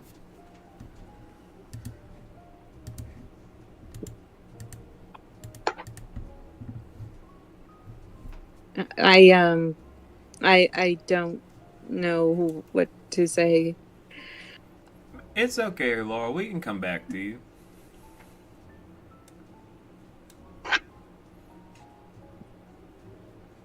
Well, for Volan, he has only 3 objectives in mind. And they're very simple. Mm-hmm. Objective 1, locate Tiny, or at the very least, find out what happened to him. Spend the week doing that. Objective 2, tracking down the professor, figuring out what he's doing, because it relates to the Voice of the Child and can't be good. Spend time doing that. Third thing he'd be doing. There's the Cobalt. She is small and she is druidic. Got to do something about that. You know, that's fair, but you guys don't really get the Cobalt until after you come back from whatever you're doing with your own side thing. Fair enough. So third objective is on the side. Replacing it with Fluff's suggestion as the fourth objective. Get a bed of books. And when I finally do sleep on that. Well, I mean, you guys do have that, let me just double check this. Hey guys, we have a house. Actually, I not know, just a but- house, you have an actual library that's been newly built because of all the funds Yeah. you guys gave in. And I'm pretty sure I poured a great deal of funds to make sure that it's stocked with books that I use. It's But like I spent all of my money on that and no furniture. it's like a miniature Library of Alexandria, if that helps. Why do I Little feel bit. that's? Why do I feel like Volan asked if there could be a door from his room directly into there before it goes anywhere else? No. Are you kidding me? He just cast Dimension Door and he just goes immediately to the library from his room. See, that makes it more accurate because your house is too far away. Exactly. So I just Fair. Dimension Door that shit because I'm a high enough level to cast that. Fair enough. Has anyone seen Volan? It's time for breakfast. He's in the library. How do you know? He's always in the library. No I one's swear to seen God, him. he eats books. Insert the knowledge into your brain directly. I just have stacks of books from floor to ceiling throughout my room.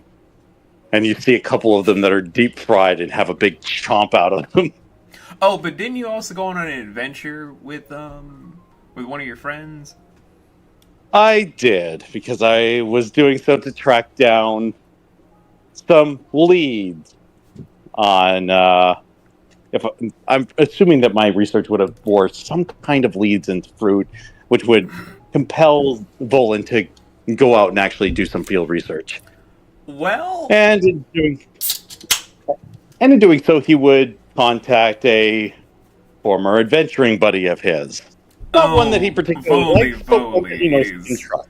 It's so great to see you again, Volley. Oh, for the love of God. So great. It was so wonderful to have this adventure with you, darling. But oh, you look even more sexy than last time. Are you doing something new? I have less scale. Well, less scales means that I can touch you even closer. Ooh, eh. I'm My so reaction. glad.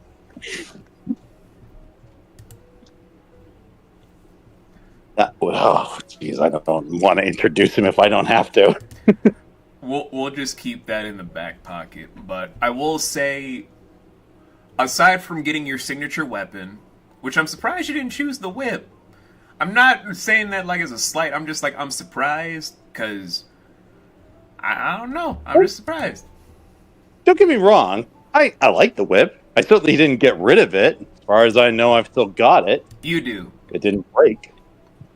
So yeah, I'm not opposed to the whip, but what can I say? I've fallen in love with a particular viewpoint of many of my magical characters, pulling a Gandalf the White and whipping around quarterstaves and longswords, preferably both at the same time. Well, technically, the thing that's your signature weapon is kind of like Alucard from the Castlevania anime.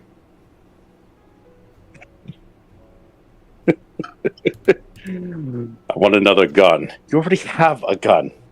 And get this bitch a cannon. Bitches love cannons. But so that's Volan. Where I would say when you came back, you saw on the news where everyone was just celebrating. Oh, we saw the disappearance of Tiny for a brief moment, but apparently he's resurfaced again.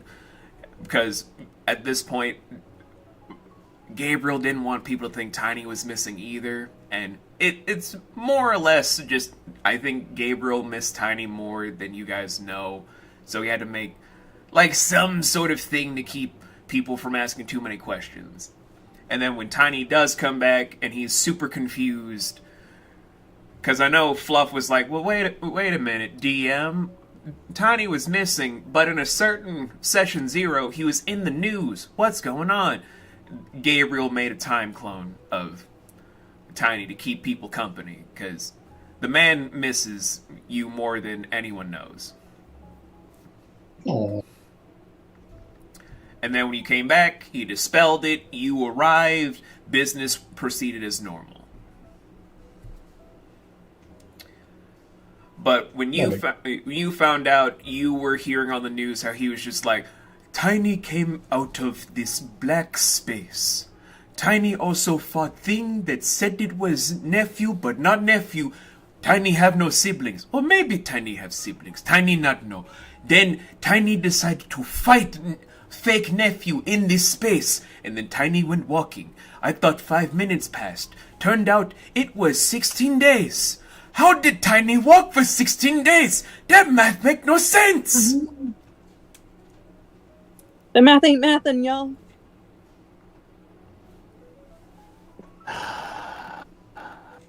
When Tiny tells a story, he gets really in. And all Vaughn would do is sigh. Contemplate how much time he wasted looking for Tiny when he's completely fucking fine, and likely was just in an alternate pocket dimension with screwed up time properties.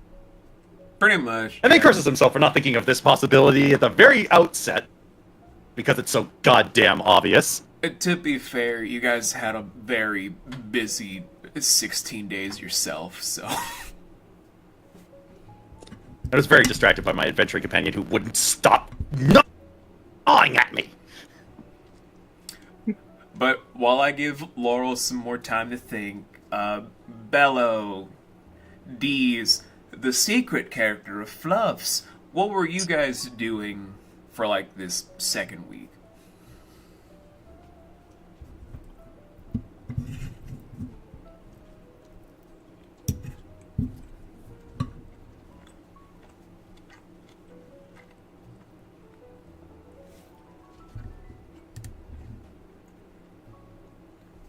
I see that blush emote, Sam.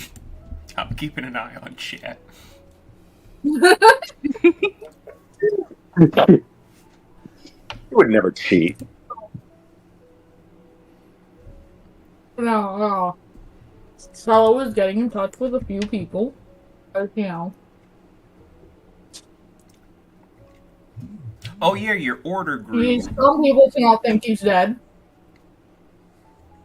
Yeah, you and Gray linked up. I know you were talking to me about that.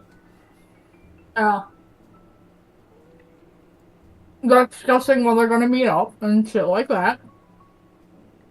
Because they were supposed to do it after the gala, and then that happened. Yeah. I also got in touch with Baldwin. Well, your son would not think that you're dead. He's just like, I know my dad. He's not dead. You can't just keep saying But he, that, fell back still, pretty out of touch with him. So he's like, oh, my son might think I'm dead. Guys, I'm telling No, you, my Dad. dad's not dead. Son, I'm not dead. See, he's fine. It's like what tell everyone I'm dead meme. Quit I'm not telling everyone I'm dead. Remember? Mm-hmm.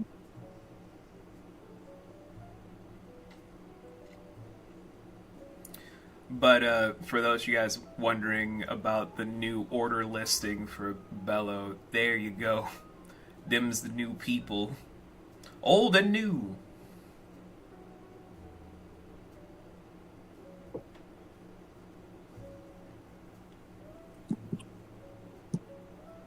That is definitely a list. The order is growing. Especially since I added a shit ton because I couldn't decide between people. They were attractive people. I'm starting to see a trend. Some of these people may be in Bella's harem in a little bit. Mostly Corey, spelled Qori. She's a Cetophos, which is just the new mutation of things for more evolved illithids, if you will. She I really think like a wants mind to, player, but more advanced. but she really wants Bello and Bello's boyfriend Gray. She wants to be in a throuple and to be in the middle of a spit roast, if you will. Anyway. Good lord. Oh. It's a grand time. Well, I hope you have a grand time with your thruple. Let's do real work. As Vaughn turns around and sees everyone else having partners and having sex. Dude. Like, oh, come on. All is going to get with like 90% of his fucking order. And his weapons. Except his sister-in-law, because that's weird. Oh yeah. Oh, there's where you draw the line. The sister-in-law. Also, because, why would he put her through that? She's already been abused by men. He doesn't want to screw over his kid brother. No. Part of me is disappointed, but But not at the some whole. point, Bill has got to get in touch with the rest of his family. Part of me is disappointed, but not the Volan part. What? I'm back. Welcome back. Okay. And what would Deez be doing the second week? Besides her wife.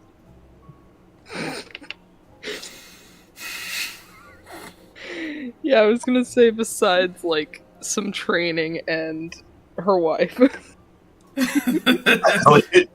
had the good sense to add training. Look, cardio is a very, very important thing, okay? You do not gain cardio!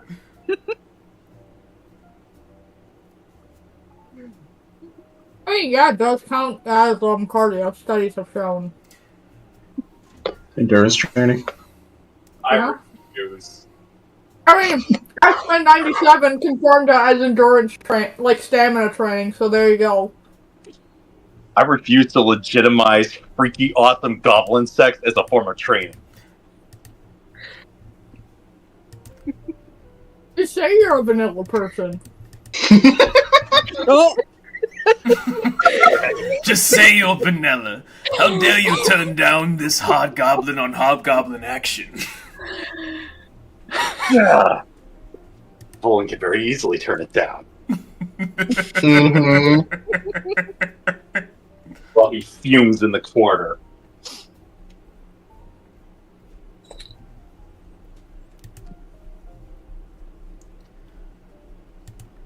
Oh, man. But aside from the training and the sex, what was Deez up to? Swear to God, if you can't come up with anything else, I'm gonna be so disappointed. She's also got the baby. Oh yeah, I do, Wait, what now? I do have the, Sugma's babies, the pseudo-dragon eggs. They're To not care going to for. hatch for some time. Yeah. I completely forgot. I would have thought Volan would have attempted to contribute some kind of help with that if there was any to contribute. Bless you. Bless you. Bless you. But they're dragon eggs. They're kin.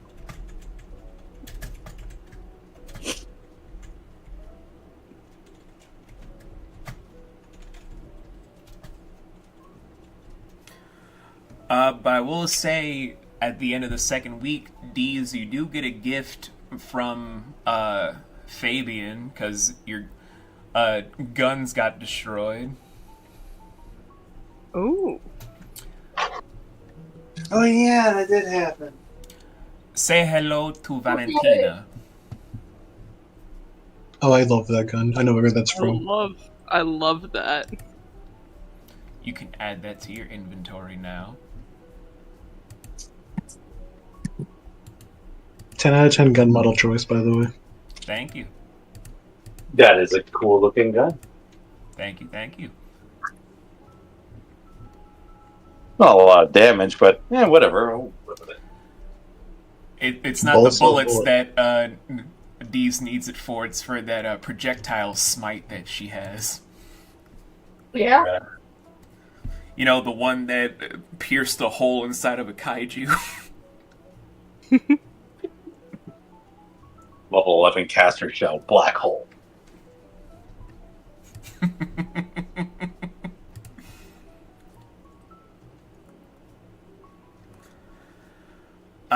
I'm gonna give Laurel some more time, so... I think I figured out one of the things. Oh, okay. Definitely, called Kosher, filled him in apologizing about how they met and stuff, saying, I honestly didn't know what the fuck he was thinking. I honestly wanted to kill him then and there if I absolutely thought I could. And he would know who I'm talking about. Oh, yeah.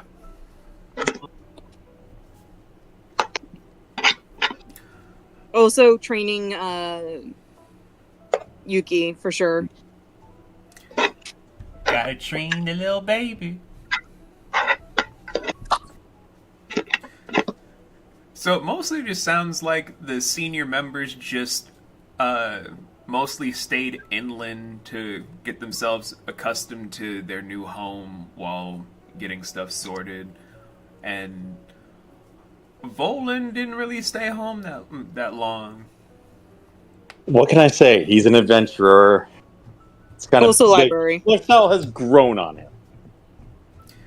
And I don't know what the newest member would be doing, because unfortunately Yumi's player is a little bit exhausted because they're in school at the moment, but they should be here next week. Then I guess we'll work it out then. But now for the secret character, without giving away names, what were they doing for like the last week before they met the council, Fluff? Well, the small one was trying to do their best to be a member of society before they basically gave up and started bugging people. They tried. They tried being good, but hunger drove them insane for a little bit. That, and they may have stole a cart to end up in whatever predicaments they end up to. They tried being as good as possible. But there's only so much that can do when you're either terrified all the time, hungry all the time, or can barely afford anything most of the time. Yeah, you guys have it so lucky being under permanent employment with Mars, now known as Gabriel.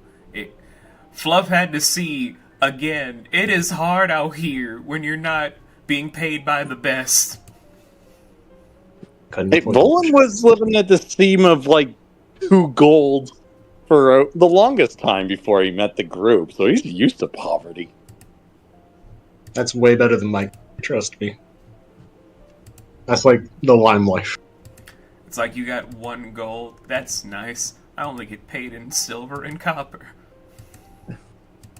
I mean, he never really spent that gold, and any kind of treasure he ever had, he had to usually use it to pay for funeral expenses for the other party members who died along the way.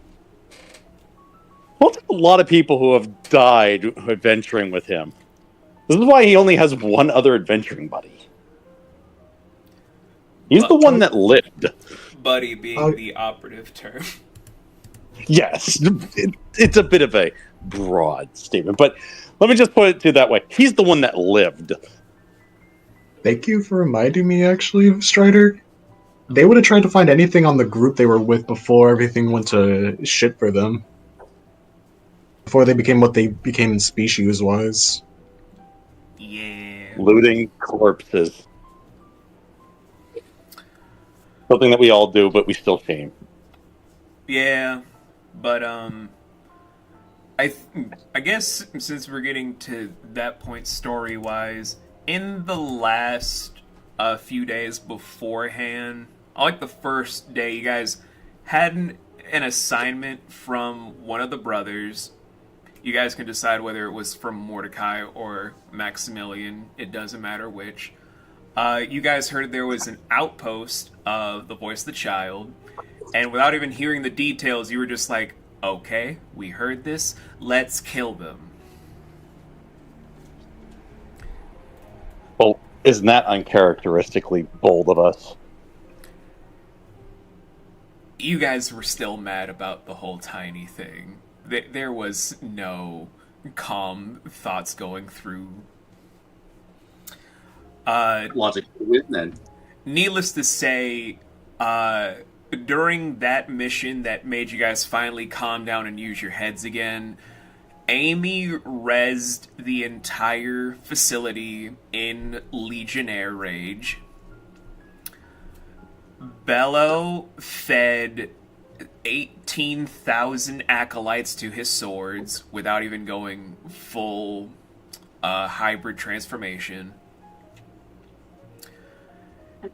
Dees summoned the Ravenous Typhoon to just crush through the building to just showcase the bottom floors. And Volan, you actually froze over so many individuals to open up things. It left Umi kind of scared, just like, who are you people? I thought you were nice. Oh shit. We're sorry. we're not normally like this.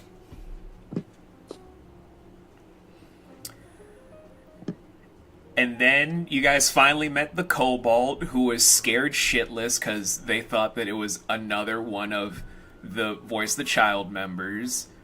So then she snuck aboard the Shadowhawk, and then upon begging and pleading, all of a sudden, Bello here gets a call from his good buddy Terry. Everyone loves Terry and her wacky, wild child upbringings of being raised by dangerous animals, where she threatened him with an inch of his life to take the Kobold as someone for the party.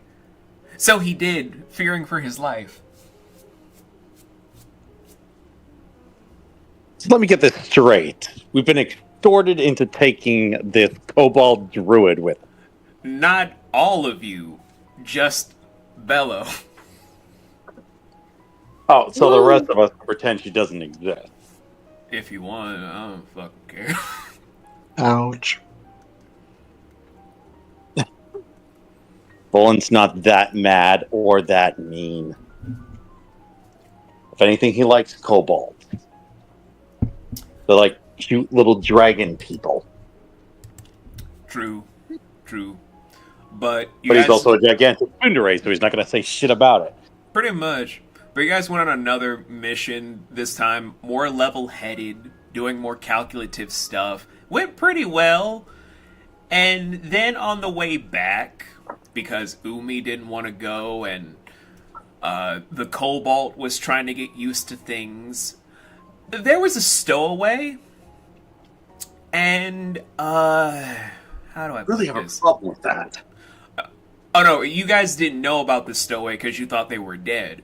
It was that it was a much tougher transfigured that was clawing through the keel of the Firebird that made it crash onto Din. Oh, for the love of... Now, unlike a lot of shipwrights, you guys have a team on the island that can actually repair the keel. A feat that's not really something that is possible in real life for many people that know about seafaring, but this is also a fantasy game, so things can be changed. You can repair a keel when you have the best of the best, mind you. Should theoretically be weaker than its original integrity, though. It's like maybe an armor class level down or two if not done correctly, but I'll address that when I feel like it. Fine, I won't complain then. But, keep my nautical knowledge to myself. Oh no, trust me. I also get it. But this is also... We're not talking about real life nautical stuff. This is more... We got a little fantasy going on. things can be a little different. I mean, unless you guys want to lower AC for that boat, I couldn't do that. No, we're not going to friggin'... I'm just staring at Strider. I'm smart enough to take the L's or the W's from the D's. I don't complain that he's being good to us. He's always good to us. I just like how everyone's just looking at Strider, just like, motherfucker, if you have him drop this AC, I swear to God. I did some shit!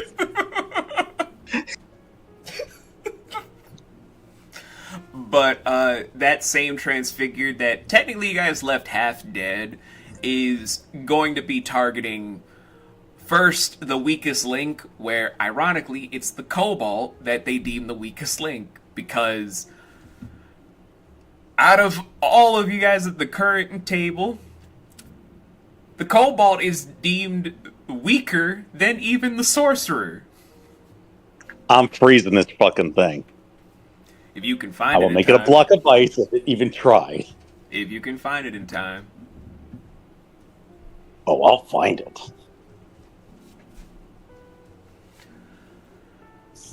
But that's canonically where you guys are for, of course, all the stuff that leads into Act 2, where you guys have been very busy.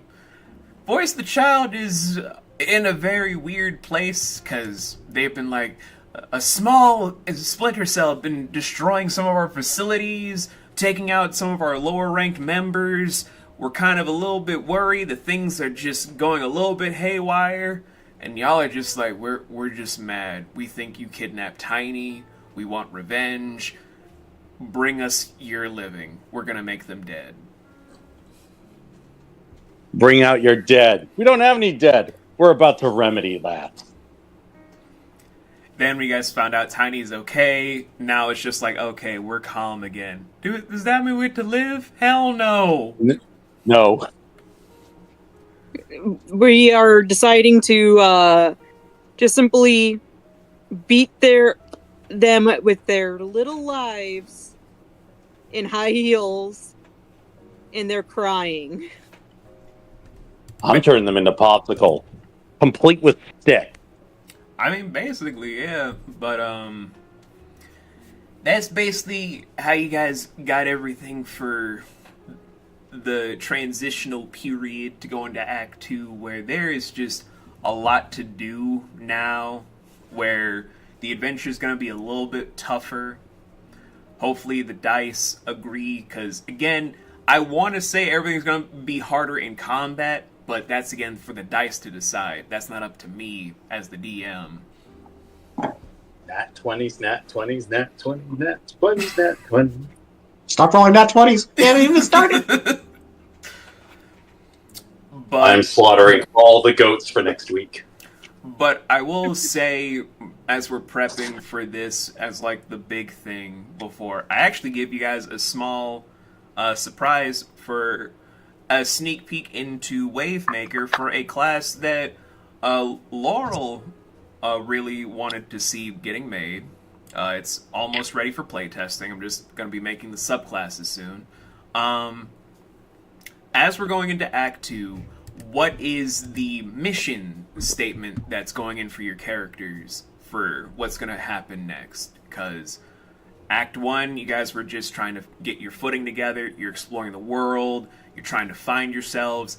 Now you're established. You guys have all of these tools at your disposal. You're finding more allies, and you're in the middle of your own self-made war. But what is your personal mission statements?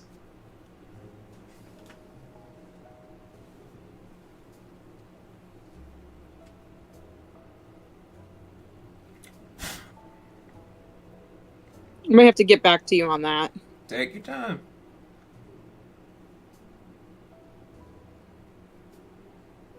Could be just something unoriginal, like kicking ass and chewing gum, and I'm all out of gum. Can be. It's up to you.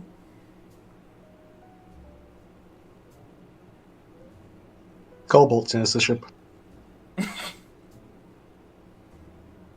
No more savages. You're mission statement is Cobalt citizenship. There is no kobold in record that has citizenship. He's not wrong. That may be part of Simple, society. Concise. Simple, concise, to the point, and slightly adorable. I like it.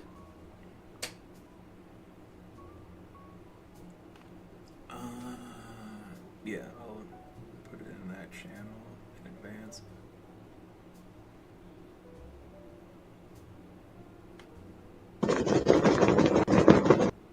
Okay, that's all. I don't know. For now, Volan things are more or less on a personal side of things. His mission statement is to advance the agenda of his party members, to put his professor back in the box. Put the bunny back in the box. The box. Why I'm couldn't you sorry, put the I bunny had back in the to. box? Yeah, but you didn't even say it right. If you're gonna do a Nicolas Cage, you do a Nicolas Cage. Put the bunny back in the box.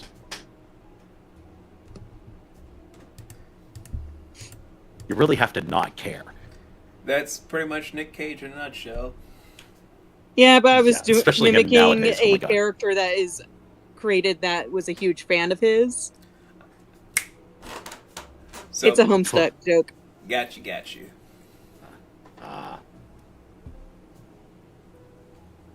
So yeah, he'll advance the agenda of his party. He'll put his professor back in his box so he can stop hurting people. And, well, since there's no Tiny, now he has to focus on the druid. Which one? Which one? Let me work on that. Which one's cuter? The Water Genasi has it to where her hair obscures her eyes.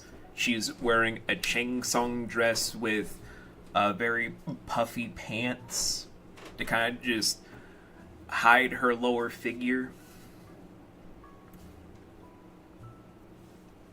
That is something.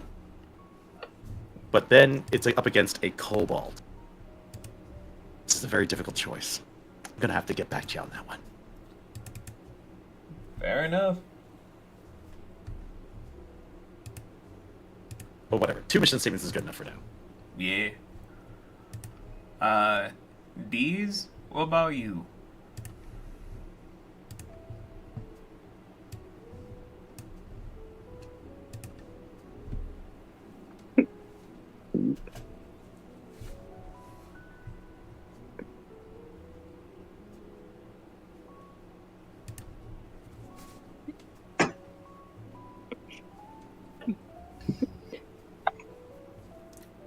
I love how in that thumbnail the kobold is looking like Volan's butt is going to be put on fire.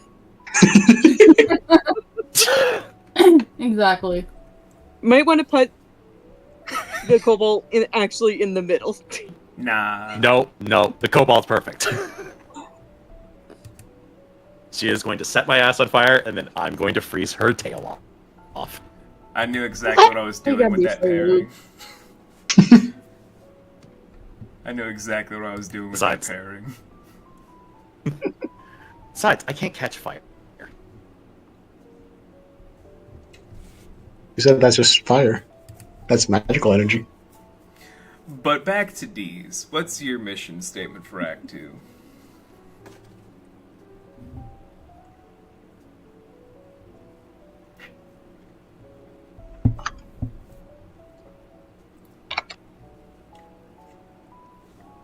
You know, Deez does really have a really difficult, she beat up her bully. She got married. One of her bullies. What else is there? Oh, well then. There's something there, at least. And Hero was worried she had no more purpose in life. Well, I mean, there is, of course, Matron Xena, who forced her to be originally a devotion paladin. Then there are, of course, the several sisters that are underneath Matron Xena that made her whole life a living hell. Like everything, You gotta. Excellent point. like everything that made Dee's what she is today is because of abuse. Now Deez gets to bully the bullies. It almost makes me want to hug Deez, except for the fact that I know that Deez don't need no hugs. She only needs revenge. Sweet, sweet revenge.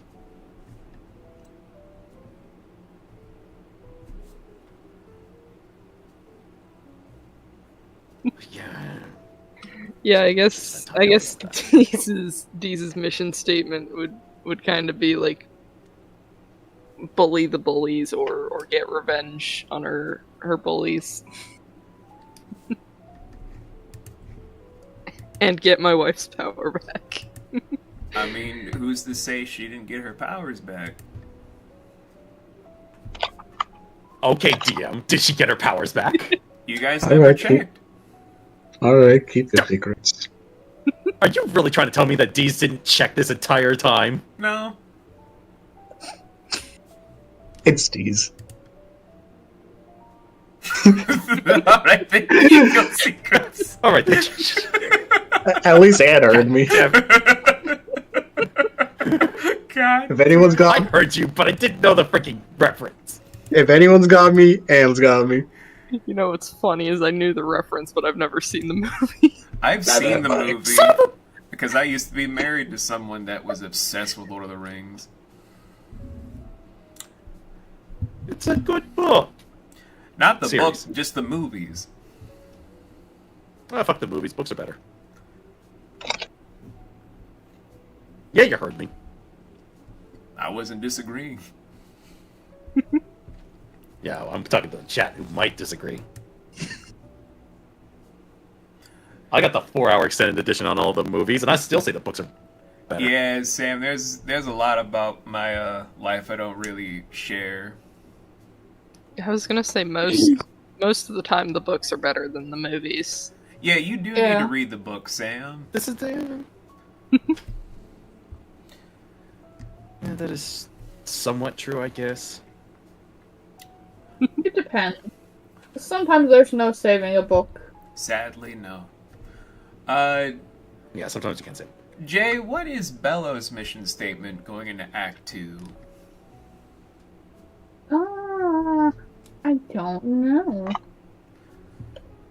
Because there's a lot that Bello still has going on, like Wyver's still out there.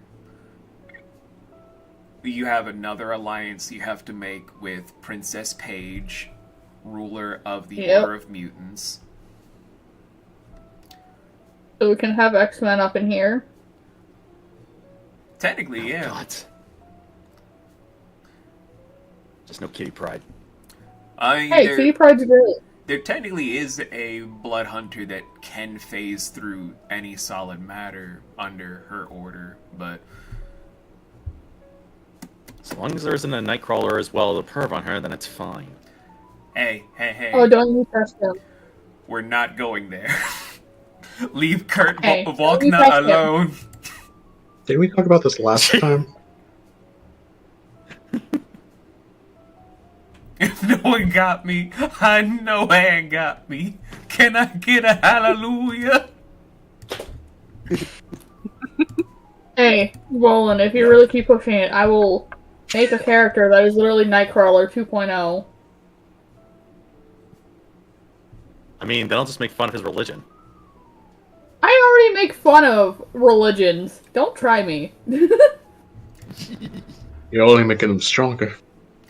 I would just like to reiterate for everyone at home, this is a healthy ribbing. We're not doing this out of hatred or being evil or mean. This is a very healthy Oh, thing. hell no. No. I'm just saying this No, because it's I just- know everyone on the internet where they're just like, discourse and whatnot. This is as bad as Liam making a character that has trauma and has a sad backstory. Guys, it's healthy ribbing. Just calm down. Dude. Look, It's called my all barbs and right. religion come from knowledge. I study theology. And they are perfectly good-natured barbs. Believe whatever the hell you want. I'm never going to take that away from you. But I can point out the inconsistencies in religion because they exist. But I will also I'm just- note, Yeah. I'm not saying this to you, Sam, because I know you don't see it as unhealthy ribbing. Because you're a good Sammy Sam. You're the goodest bean. The best beat. But before we address a lot of stuff, I'm putting this in one of the channels. Because I remember you, Laurel, you brought this up as a joke, but it is now an official class if you go to player chat. Nice. I will look at it in a second. Oh, ugh. This was literally started off as a pure joke, by the way. Never make jokes about bards. Oh no, not bards. This is a brand new class for our upcoming system of Wavemaker known as Poet. Yep, and it actually depends on the kind of style of writing you do. Well, it's not as broken as bards, at least. I'll give it that. Not yet. From what I'm reading, this is pretty good.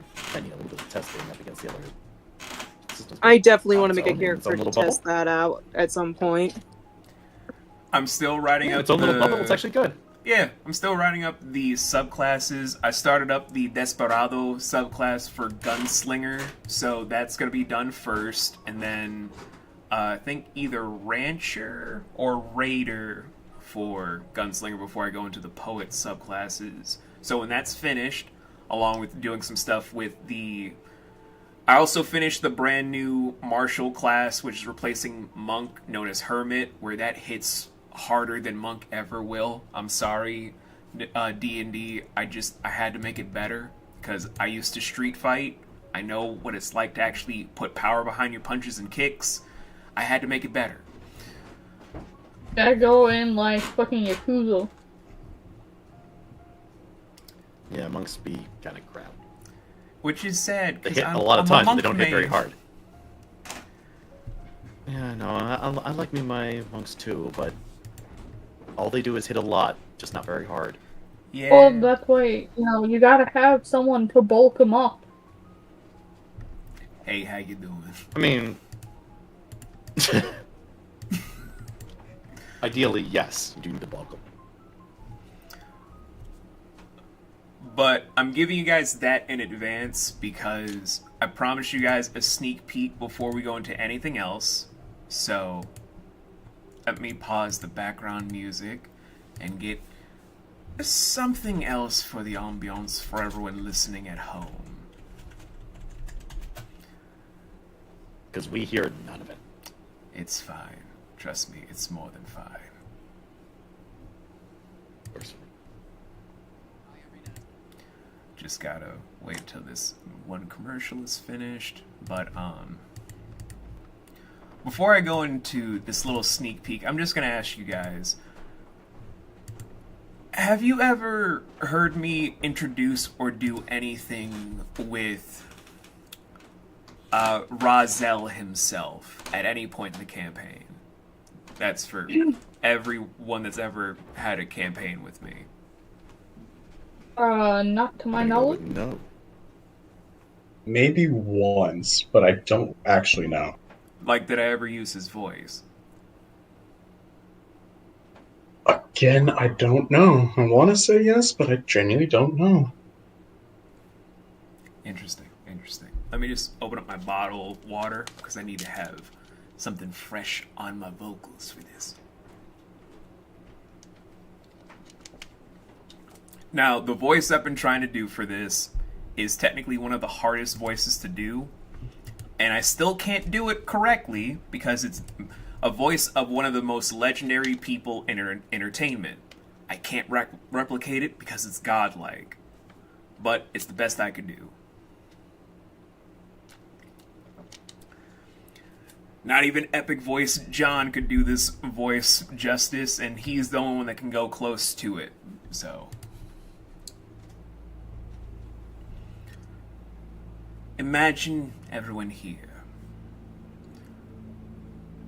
a very quiet space of darkness, with just one thing of white.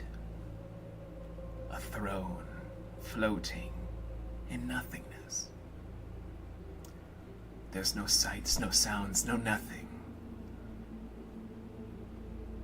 Where the only reason the throne is white comes from when eyes just shoot open. The white from the throne just spirals around to hit the eyes. Just for the irises to glow. No pupils, just the irises. Just all of a sudden, small skittering footsteps.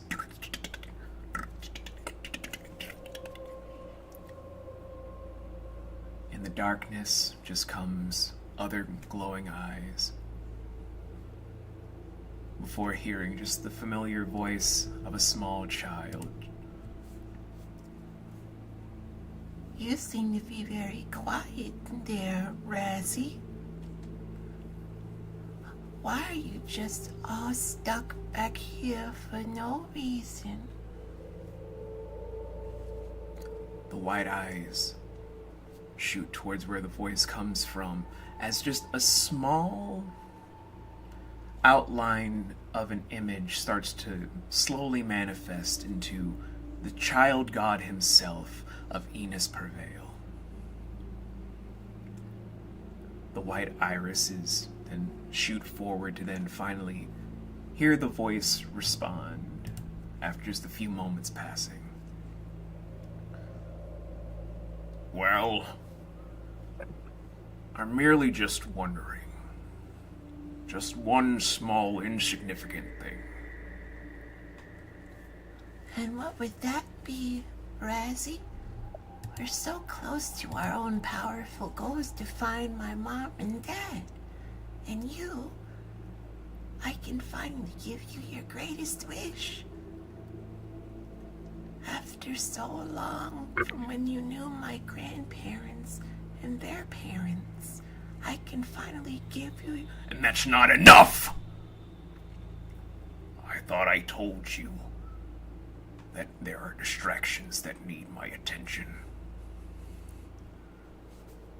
Those miserable little bastards that wanted to make a mockery when they were on Jujira. Their actions caused it to where we couldn't execute one of the sleeping ones to give you more power, to accelerate things, to make Phase 3 even greater. Silence drops for a small moment as more skittering footsteps.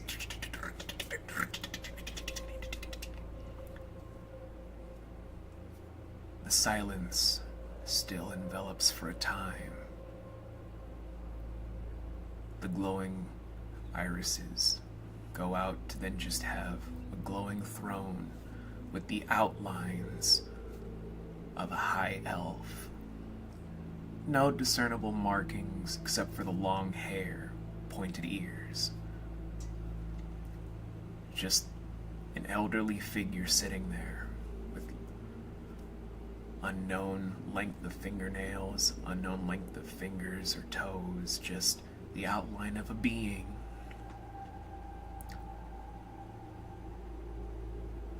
The silence is only broken when the child then just says, Razzie, why are you so concerned with those small ones? I mean, even if they were to stop our playthings, what can they really do? They lost out on doing anything when we sent our own pawns to keep them busy in Jujira. We still got the small tome, and we even have the child. We have the child of someone that has become obsolete. Their knowledge is great, but they can't give me the end result of what Phase 3 could really bring about. You are my god. I am your champion. But as far as anyone is concerned, this is a failure. Until I have their heads. Where the only movement you see on the throne is one finger moving. As 5 chess pieces just float about in the darkness to then just envelop into glowing crystal pieces, showcasing one Owlin, obviously being Ametista, one Divineborn, being obviously Belovac, one Goblin, being Bees, one Oniborn, being Tiny, but the last one is of a state that is reminiscent to Volin, but it's of a state that he does not know he's capable of yet. There's more power behind it, more of a twisted edge that he is unable to harness for reasons that he does not know yet. The finger then just twirls to have them spin around, to then showcase images of everything, of what's going on in this moment. Ametista rushing people over to put out flames and help bring out various crew members that got hurt. Belovac trying to get his order together to make sure that there was no lost cargo. Dee's trying to summon Candace to make sure that they can search the perimeter. Volin just trying to search frantically, trying to save the newbies. Even Tiny with his brand new individual friends trying to then amass things more and more into a solid team. Everything that starts to go into having each chess piece crack bit by bit. With just one finger, just now twirling around to then spin up to raise them. The images start to fade to then welcome new faces amongst the cracks. The Night Mother, weeping beneath everything underneath one chess piece as each tier brings about more stars and illuminates the very moon itself. Within the Divineborn, it's Sean, but he seems to be dying from what no one really knows. From the Goblin, Unemia, as if she herself is running from some sort of force that is hunting her relentlessly.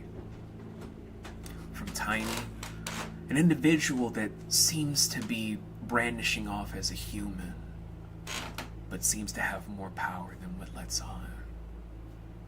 And within the unknown formed draconic being, there seems to be an unknown deity lost throughout time, gazing upon Altos, but seemingly unable to return to the planet itself as the cracks keep forming.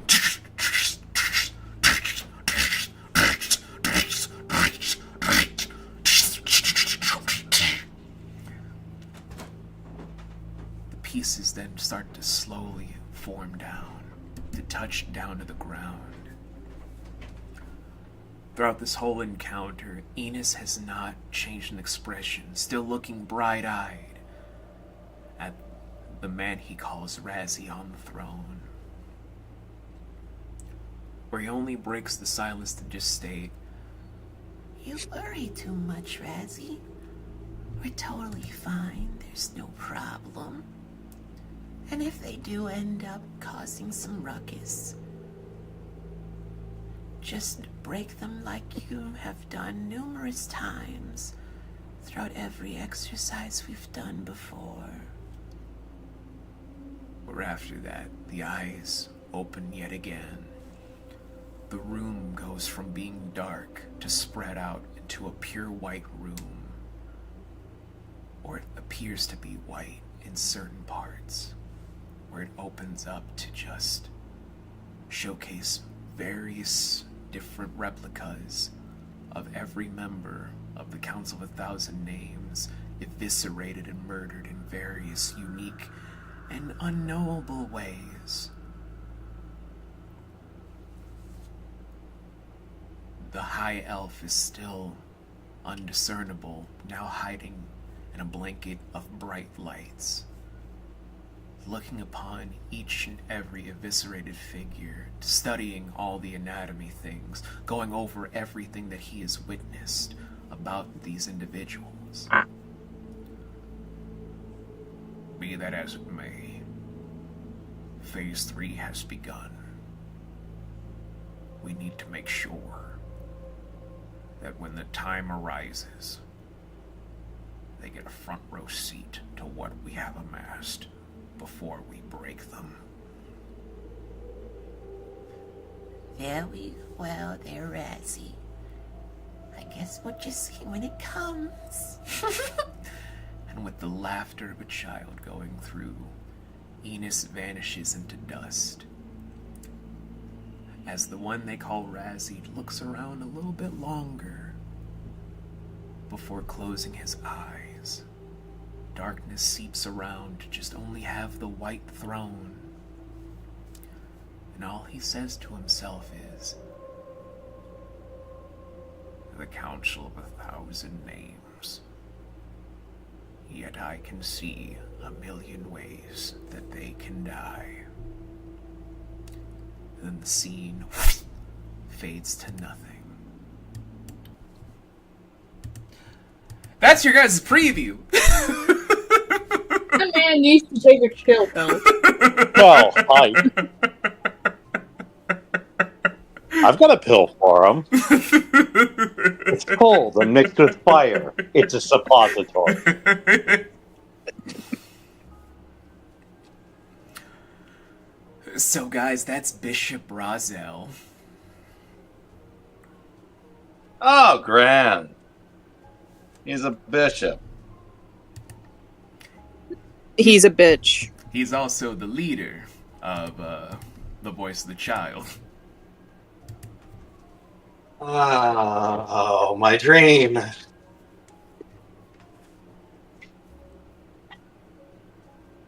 And he is very, very cranky at us.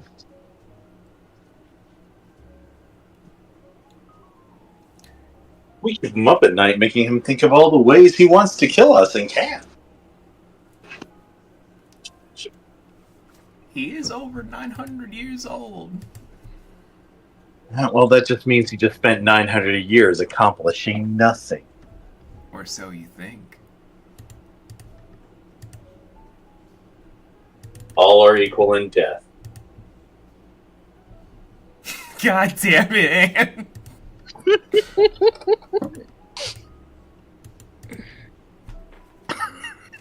Oh, God. I had to. You did not. That's also not even true. And he's 9,000, not over 9,000. No, just 900. He's about over 900. It's over 900. It's over 900. What? Why do we care, Vegeta? We don't. Kill him now. Yay! But, yeah, I don't think you guys have ever met Bishop Razel in the story until just now. Oh, we haven't, but I have totally met Sean Connery, his voice. Oh, I was going for Peter Cullen. Damn it! Oh, you're trying to be out. You need to, no, what you need to go do is look up Peter Cullen speaking as I have! Because you need to do it harder. I just ruined his day. How to ruin the DM's day. This. I'll get it one day. I just know I can't do it properly yet. You just need to go listen to a shit ton of Peter Cullen speaking because his voice is based off of his brother who was in the military. Yeah, but it also makes it super hard because his voice is very distinct.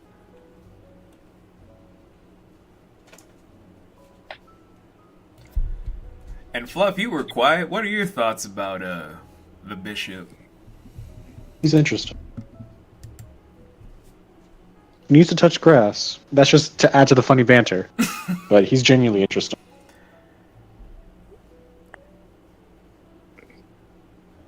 900 years and all that power in just one finger. One long.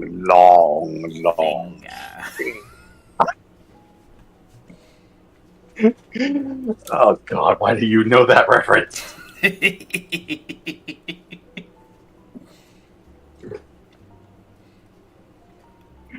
don't even remember where that's from. It's just in my head. But I hope you guys are excited for Act 2 because I have literally spent weeks pre-writing a good set number of arcs in advance, as well as prepping some non-scripted arcs if you guys want the story to go a little bit longer. I have a shit ton of NPCs. I have a lot of different rewards for you guys. I have level ups planned, your new armor set already put into mind, all the new classes and subclasses to show you all. This is going to be insane. This is going to be more epic than what I've done with Act 1. Even the ending. You want to do it now, you know that, right? Yeah, I know. Even the ending for Act 2 is going to make what happened in Act 1 seem like just a bad dream. Everyone saw the devastation of an entire city. How do you scale up from... Oh... Why do you ask? Why do you want to know? Because I get to do that. And you guys go from the spring and summer to the entire fall season. Oh no, we're approaching winter. Slowly, yes. Roland's most hated time of year. You can't even feel the cold, though. It's Will just never a bother me reminder. anyway. Yeah, I am not. Thank you for making me feel better about it, Sam. One day I will get it, though.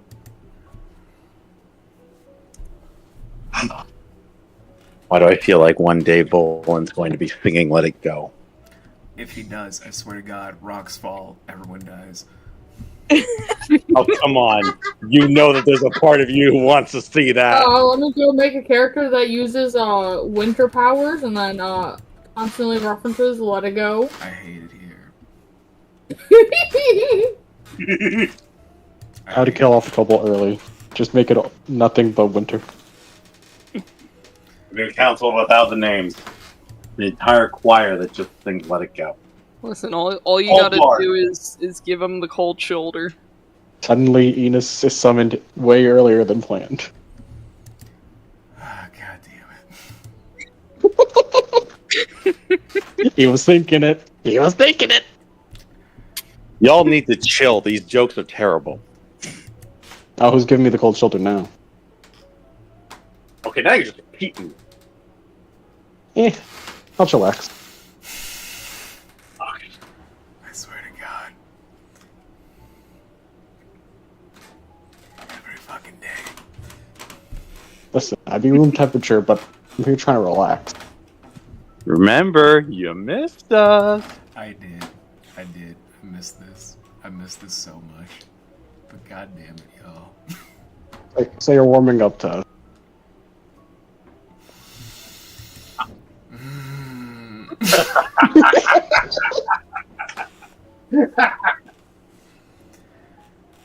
Give me that hot-tempered look. Oh, come on. I only have myself to blame for this. You Yes, must you be do. hyper mad.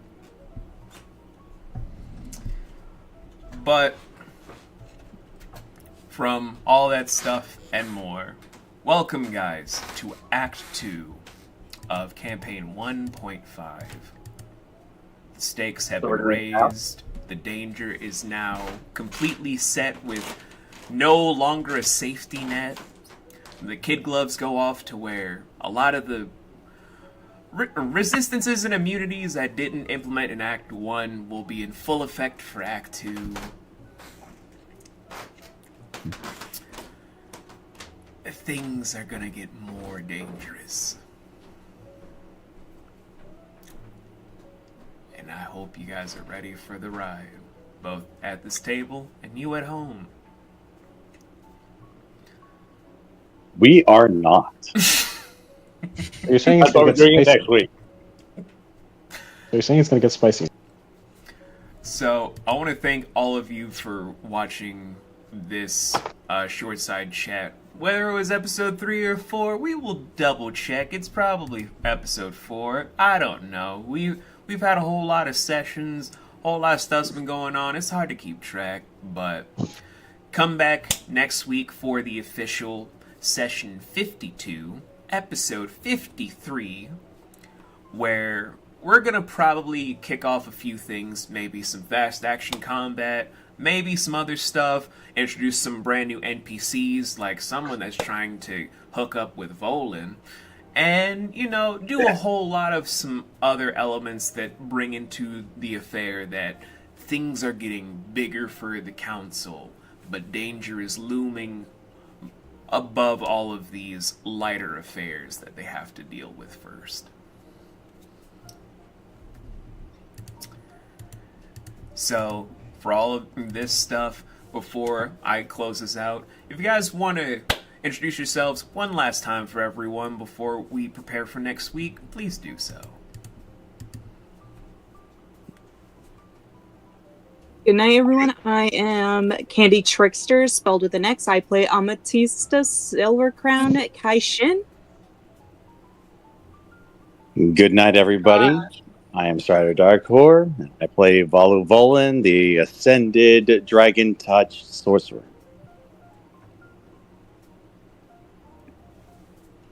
I've been Jay, who plays Belovac, the Divineborn Blood Hunter fighter now. Good night, everyone. I've been Ans, and I play D's Dicknuts, the Goblin Paladin. I'm a Bizarre Chimera. Former character of Tiny Vivi, a Fantasy fighter, and I will be playing Redacted, who is a Redacted. I hope you have a good night. Thank Well, in you. the government takes now. Everything's redacted. Love it. But thank you guys so much for watching. Perfect. Truly. Thank you guys so much for watching, guys. It's been a beautiful audience. Thank you guys so much for watching both the VOD and seeing this on Patreon for just $1 a month to do all the crazy stuff. We love all of you. And it's Turn Up Tuesday yet. Have a good one.